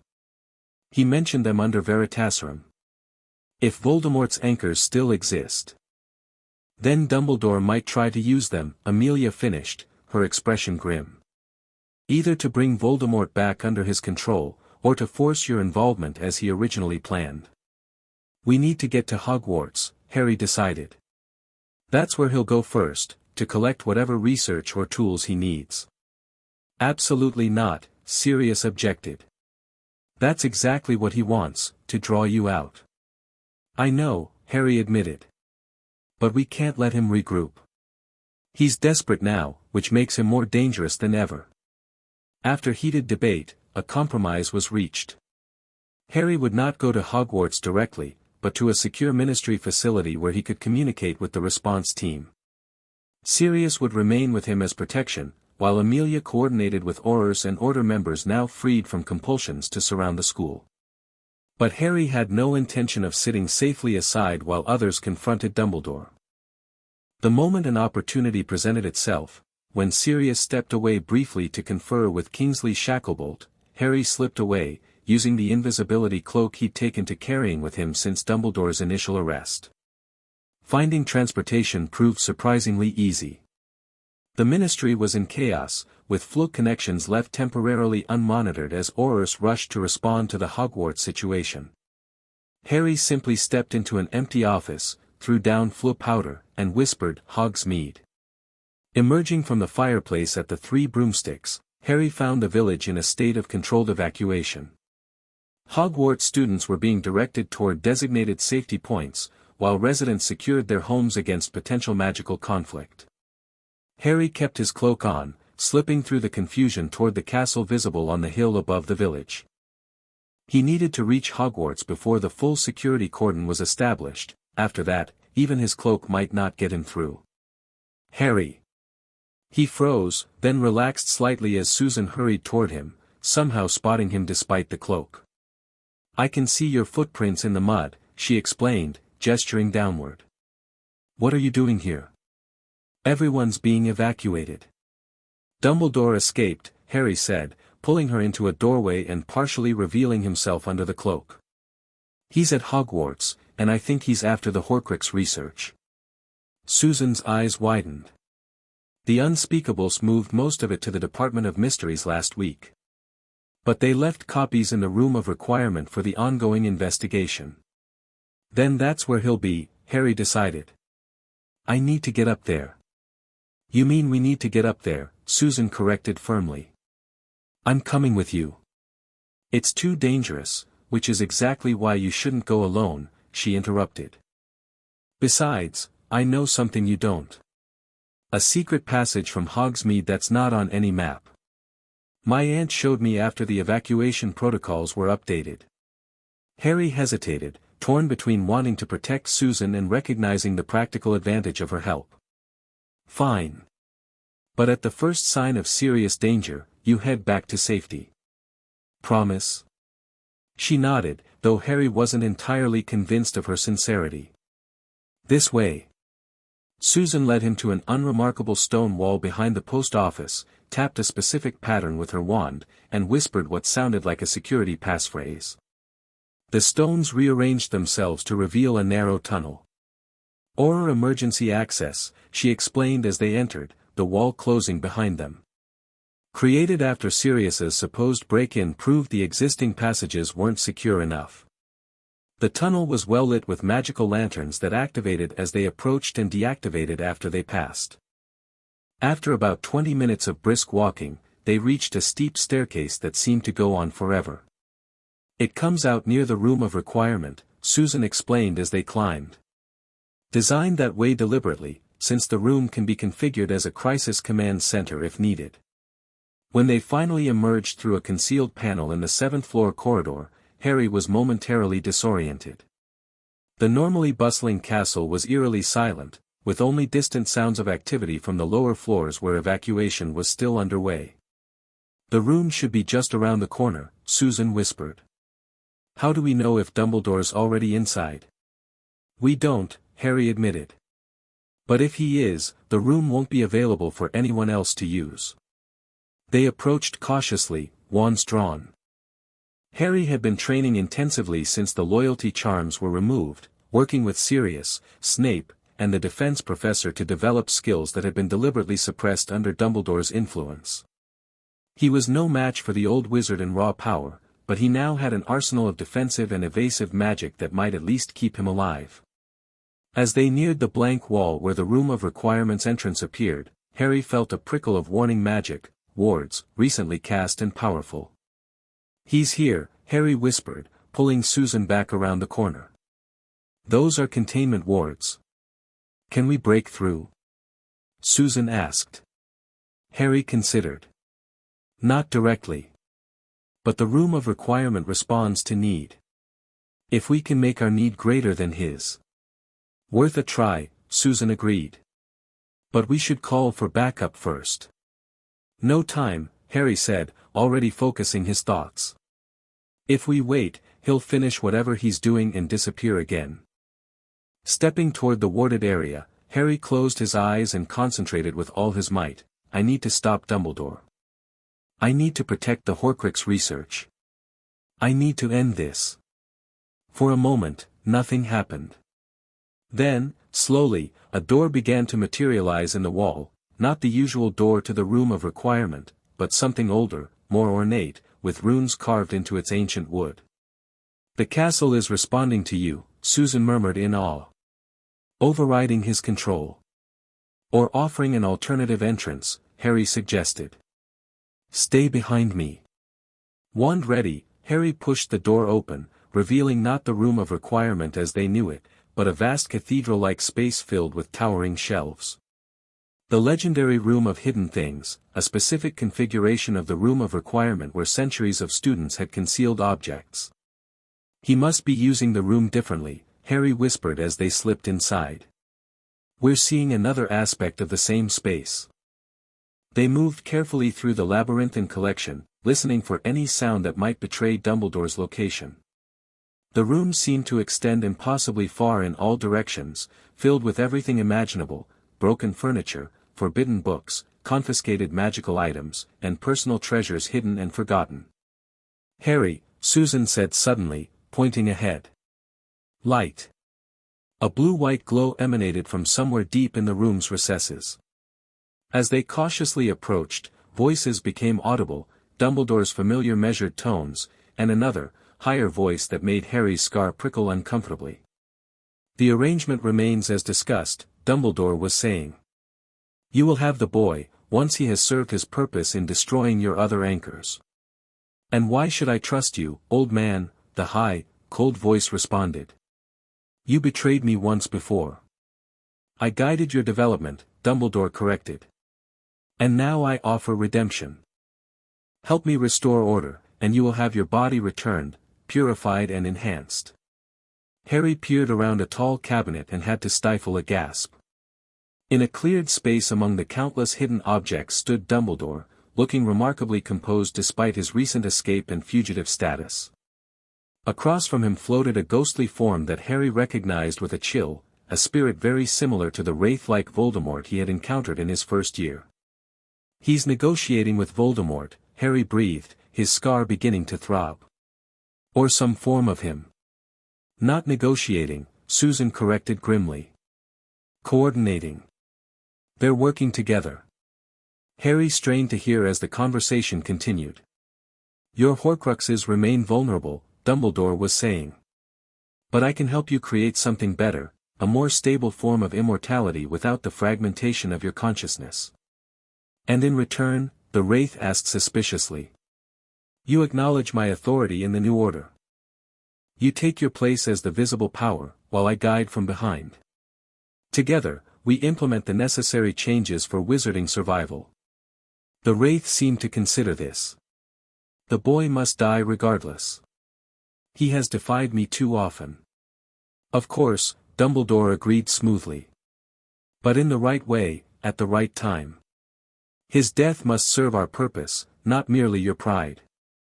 Harry had heard enough.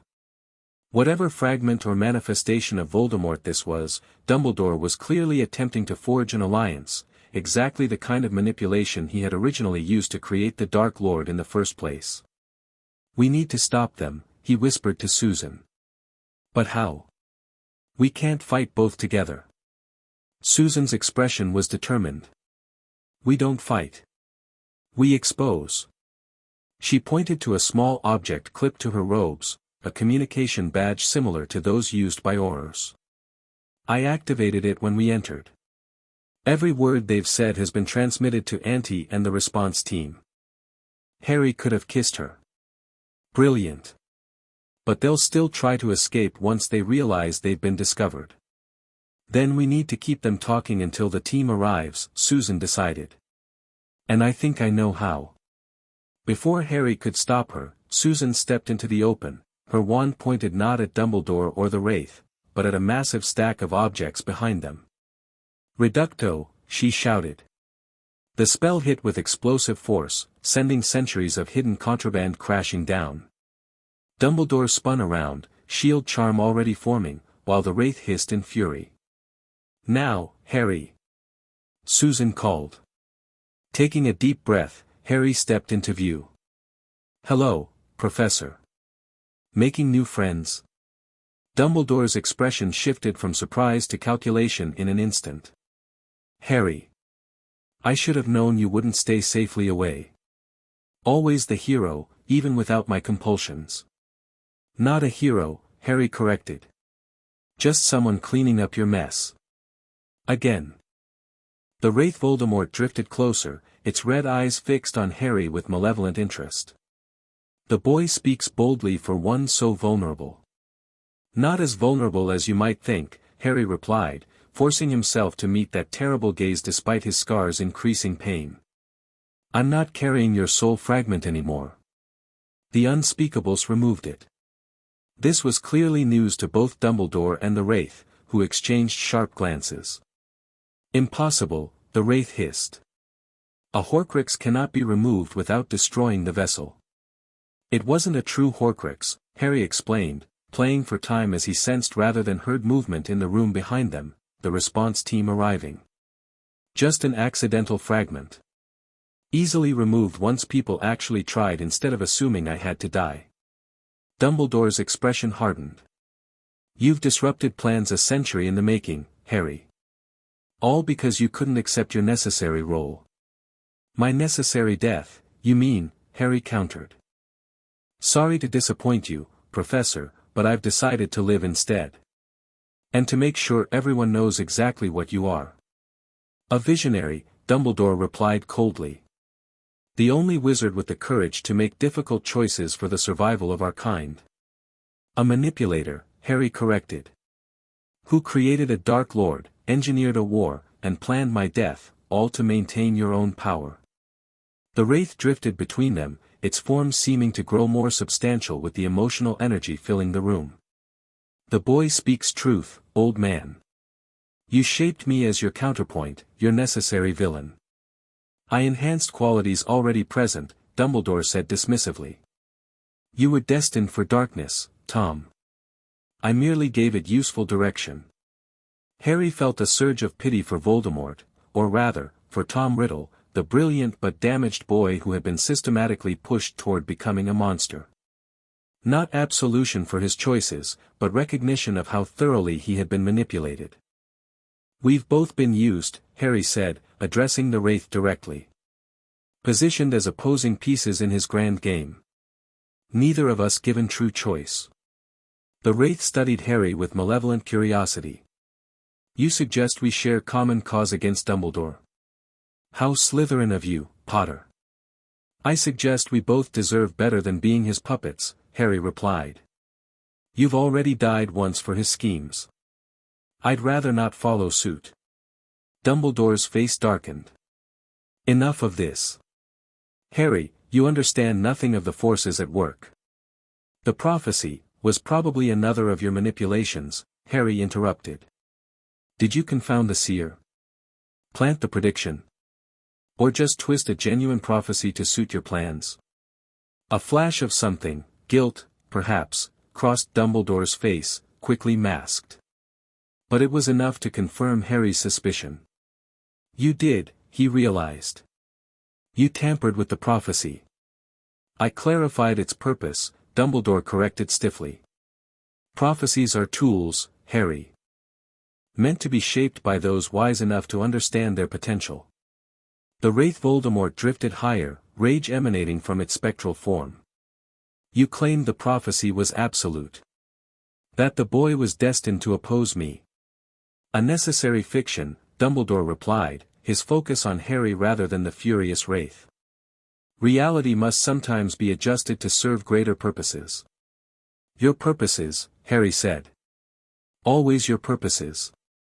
Movement at the edge of his vision confirmed what Harry already sensed, horrors were in position, surrounding them. Susan had backed away slightly, giving them clearer lines of sight. It's over, Professor, Harry said quietly. The Aurors have heard everything. This time, there's no escape. For a moment, Dumbledore seemed to deflate, the weight of defeat settling on his shoulders. Then, with startling speed, he straightened and raised his wand, not the usual one, Harry noted with alarm, but the Elder Wand he had supposedly lost during his first capture. Nothing is over until I determine it is over, Dumbledore declared, power thrumming in his voice. I have planned too long, sacrificed too much, to be thwarted now. Before anyone could react, he cast a spell of such complexity and power that the very air seemed to warp around them. The Wraith shrieked as it was pulled forcibly toward Dumbledore, absorbed into his chest in a grotesque parody of possession. What have you done? Harry gasped, backing away as Dumbledore's appearance began to change, his eyes taking on a reddish glow, his posture becoming more predatory. Integrated his essence temporarily, Dumbledore explained, his voice now layered with Voldemort's higher tones. A technique I developed decades ago but never needed until now. Tom always was useful in a crisis. The Aurors broke cover, spells flying toward the transformed Dumbledore. But with a casual wave of the Elder Wand, he deflected them all, sending shelves crashing down to block their approach. Harry Potter, Dumbledore Voldemort addressed him, always at the center of everything. Always disrupting carefully laid plans. He sighed, an eerily human gesture from the inhuman hybrid. I had such hopes for you. Such plans. But if you will not serve your purpose willingly, perhaps you'll serve it in death. He raised the Elder Wand, and Harry knew with cold certainty that whatever was coming would not be survivable. He raised his own wand, knowing it was futile but unwilling to die without resistance. Then, unexpectedly, Susan was beside him again, pressing something into his hand, a small, jagged fragment that looked like broken mirror. From Sirius, she whispered urgently. Two-way mirror. He's here. Harry glanced down and caught a glimpse of his godfather's face in the glass, eyes wild with worry but expression determined. He gave an almost imperceptible nod. As Dumbledore Voldemort began a complex casting motion, multiple events happened simultaneously. The floor beneath Dumbledore erupted as a massive black dog burst through a previously concealed trapdoor, transforming mid-leap into Sirius, who tackled the surprised wizard with reckless abandon. Snape appeared from another direction, casting a complex spell that seemed to target the merged entities rather than Dumbledore's physical form. And most surprisingly, the Wraith of Voldemort, not fully integrated and apparently fighting the merger, seemed to tear itself partially free from Dumbledore's control, creating a moment of chaotic division. "Now, Harry!" Sirius shouted, restraining Dumbledore's wand arm with desperate strength. Acting on pure instinct, Harry cast the most powerful disarming charm he could muster, not aimed at the Elder Wand itself, but at the nexus of confused magic where Dumbledore and Voldemort's essences fought for dominance. The spell hit with unexpected force, amplified by the Elder Wand's own conflicted loyalty. There was a blinding flash, a sound like reality tearing, and then a shockwave that knocked everyone off their feet. When Harry's vision cleared, he saw Dumbledore lying motionless on the floor, the Elder Wand several feet away, smoking slightly. Of Voldemort's wraith, there was no sign. Sirius scrambled to Harry's side, pulling him into a fierce embrace. "Don't you ever run off like that again," he growled, though his voice shook with relief rather than anger. "Is he dead?" Harry asked, looking at Dumbledore's still form. Snape approached cautiously, wand still trained on the fallen wizard. After casting several diagnostic spells, he looked up with an expression Harry couldn't quite read. "Not dead," Snape reported. "But, empty. Whatever backfire occurred when you cast while he was in that merged state seems to have eliminated something essential." Amelia Bones arrived with reinforcements, quickly securing the area and examining Dumbledore. "His magic is gone," she announced after her own diagnostic spells. "Completely drained. I've never seen anything like it." "The Elder Wand," Snape suggested. "It's said to be sentient in some ways. Perhaps it rejected being used for such a perversion of magic, the forced merger of two wizards." "And Voldemort's wraith?" Harry asked. "Dispersed, I believe," Snape replied. "Without a proper vessel or Horcrux to anchor it, and rejected from Dumbledore's body, it would have dissipated. Whether temporarily or permanently remains to be seen." As Auror secured Dumbledore and began transporting him to a specialized medical facility, Harry found himself surrounded by friends who had arrived with the response team: Hermione, Neville, Ron, the twins, even Draco Malfoy hovering uncertainly at the edge of the group. "You just couldn't stay safe, could you?" Hermione scolded, though she hugged him fiercely. "Had to see it through," Harry replied simply. "It is through, right?" Ron asked, eyeing Dumbledore's unconscious form as it was levitated away. "He's done. As done as anyone can be without actually dying," Sirius confirmed. "No magic, no influence, no manipulations. Just an old man who'll spend the rest of his life in secure care, unable to harm anyone ever again." Harry felt a complex mix of emotions, relief, certainly, but also a strange sense of loss. Dumbledore had been both mentor and manipulator, guide and gaslighter. Letting go of that complicated relationship wasn't as simple as he might have wished. "What about the Horcruxes?" he asked, turning to Amelia. "The real ones, out there somewhere." "Still a threat," she acknowledged. "But now we know what they are and roughly where to look, thanks to the research Dumbledore compiled. The unspeakables are already tracking them down. And you won't be facing them alone," Susan added firmly, taking Harry's hand.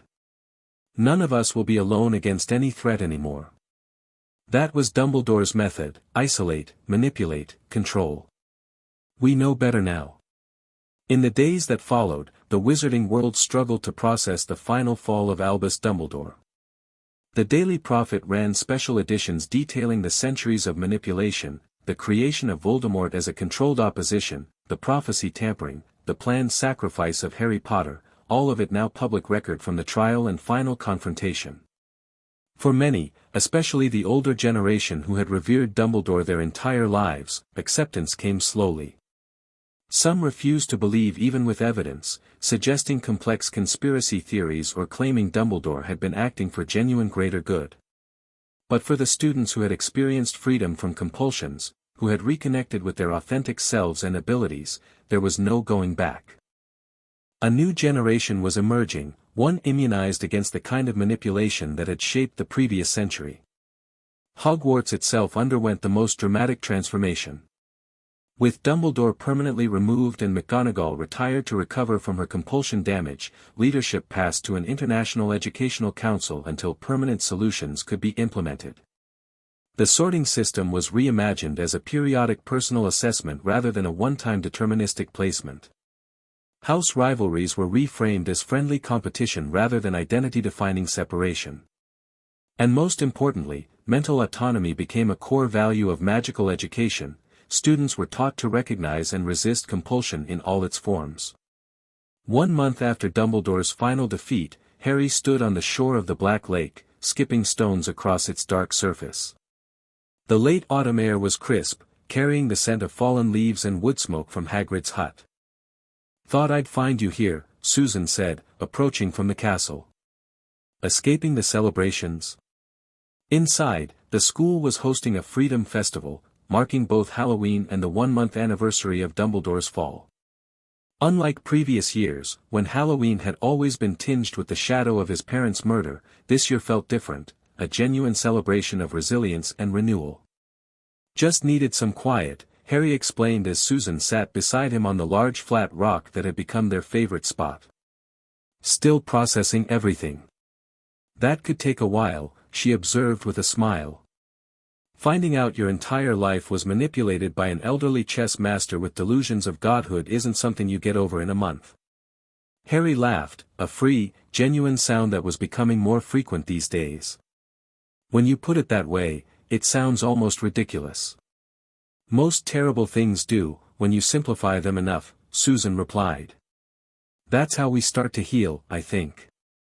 Finding the absurdity in the awfulness." They sat in comfortable silence for a while, watching the giant squid's tentacles occasionally break the lake's surface.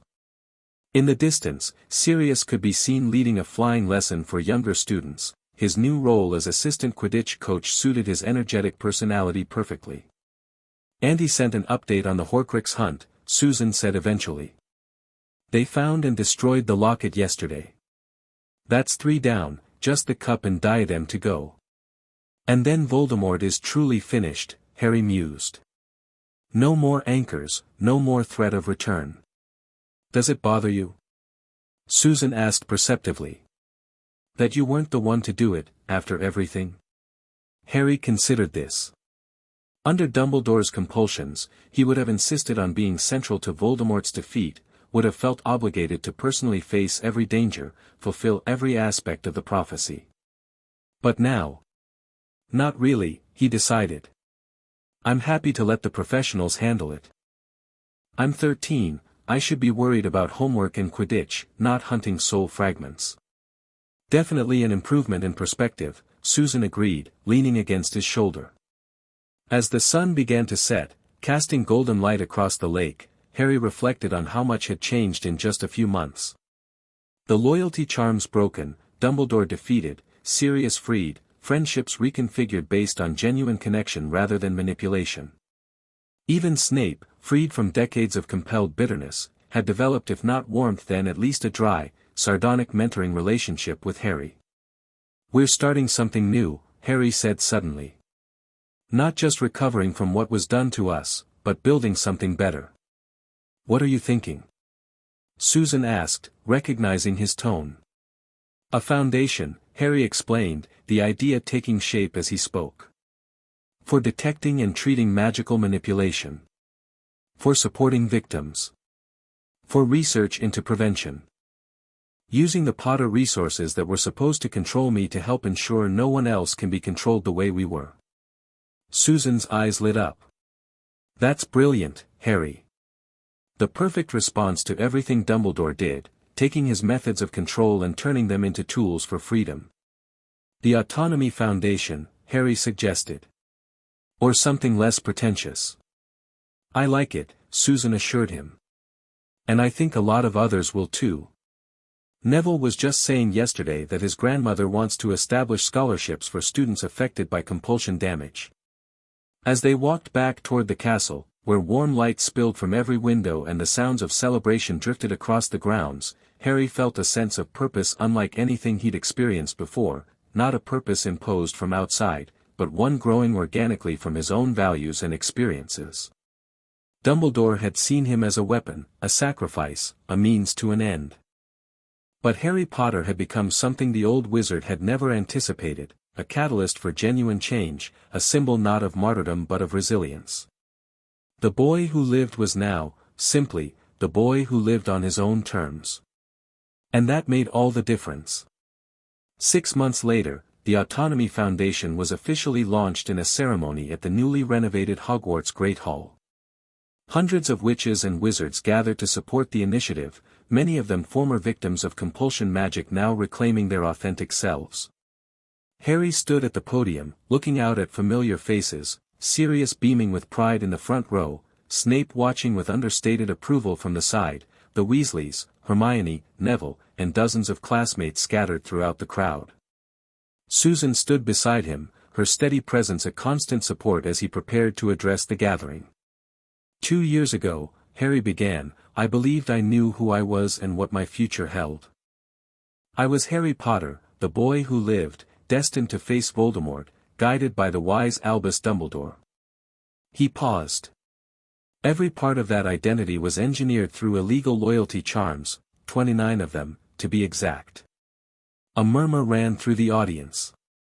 Though the story was well known by now, hearing it directly from Harry still carried emotional impact. But this isn't a story about victimhood, Harry continued. It's a story about recovery. About rediscovering who we truly are when no one is pulling the strings. About building safeguards to ensure no future Dumbledore can ever manipulate us again. He gestured to the banners hanging around the hall, displaying the Autonomy Foundation's symbol, a phoenix rising from broken chains. The Foundation has 3 main goals, Harry explained. Detection, treatment, and prevention of magical manipulation.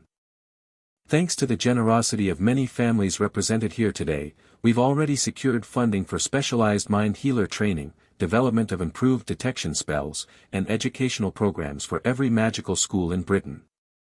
Amelia Bones stepped forward to detail the legal reforms already implemented, expanded monitoring for compulsion magic, stricter penalties for violations, and mandatory testing for all positions of influence within Wizarding Society. Snape followed with an overview of curriculum changes at Hogwarts, new emphasis on mental defense techniques, ethical use of influence-based magic, and recognition of manipulation attempts. Finally, Croker from the Department of Mysteries presented research advances, improved methods for breaking long-term compulsions without psychological damage, detection wands now available to all magical families, and ongoing work to understand how Dumbledore had achieved such subtle, powerful control.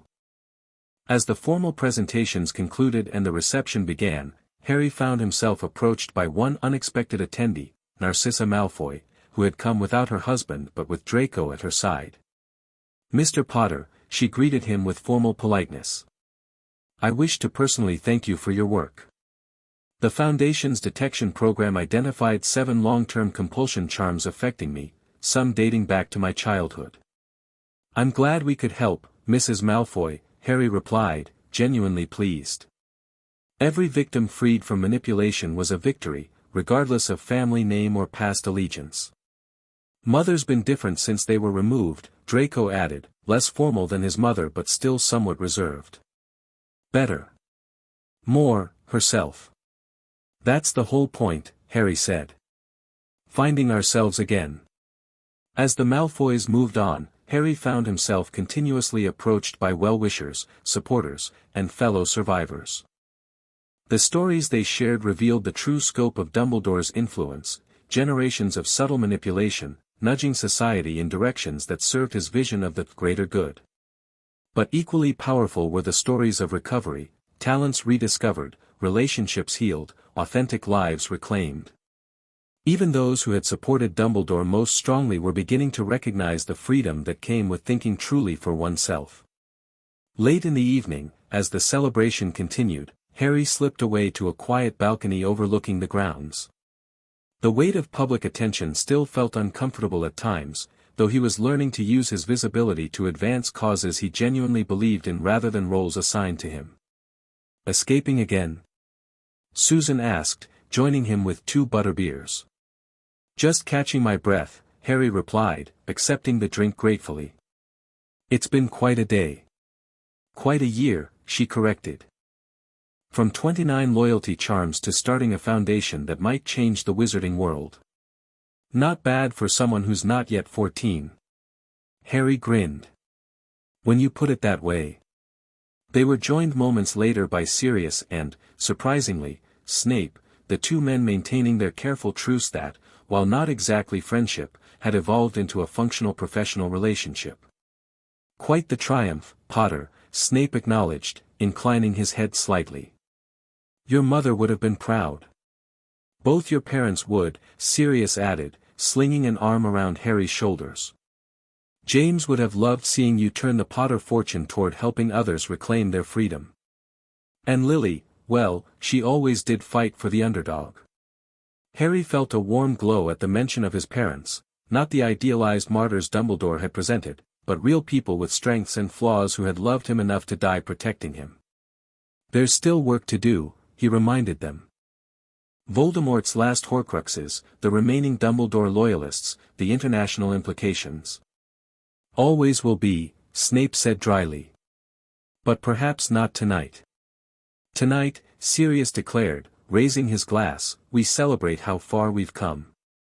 From Amelia arresting 8-year-old Dumbledore, which still sounds ridiculous every time I say it, to Harry breaking free of 29 loyalty charms, to where we stand now. Freedom. Real freedom. They clinked glasses in a toast, and Harry looked out over the Hogwarts grounds, the place that had been the center of Dumbledore's manipulation but was now becoming a beacon of recovery and autonomy. The future remained uncertain in many ways. The last Horcruxes still needed to be found and destroyed. The lingering effects of a century of manipulation would take generations to fully unravel. And somewhere in the darker corners of the wizarding world, followers of both Dumbledore and Voldemort plotted their returns to power. But for the first time, these challenges would be faced by people making conscious, uncoerced choices based on their authentic values rather than implanted loyalties. Harry Potter, once the boy who lived only to die at the right moment, now lived for something far more meaningful, ensuring that magical manipulation could never again reshape a society without its knowledge or consent. And that, he reflected as he stood surrounded by people who cared for the real Harry, not the weapon Dumbledore had tried to create, was a fate worth choosing freely. The end. Thank you for watching this video. Please be sure to subscribe to our channel and like this video.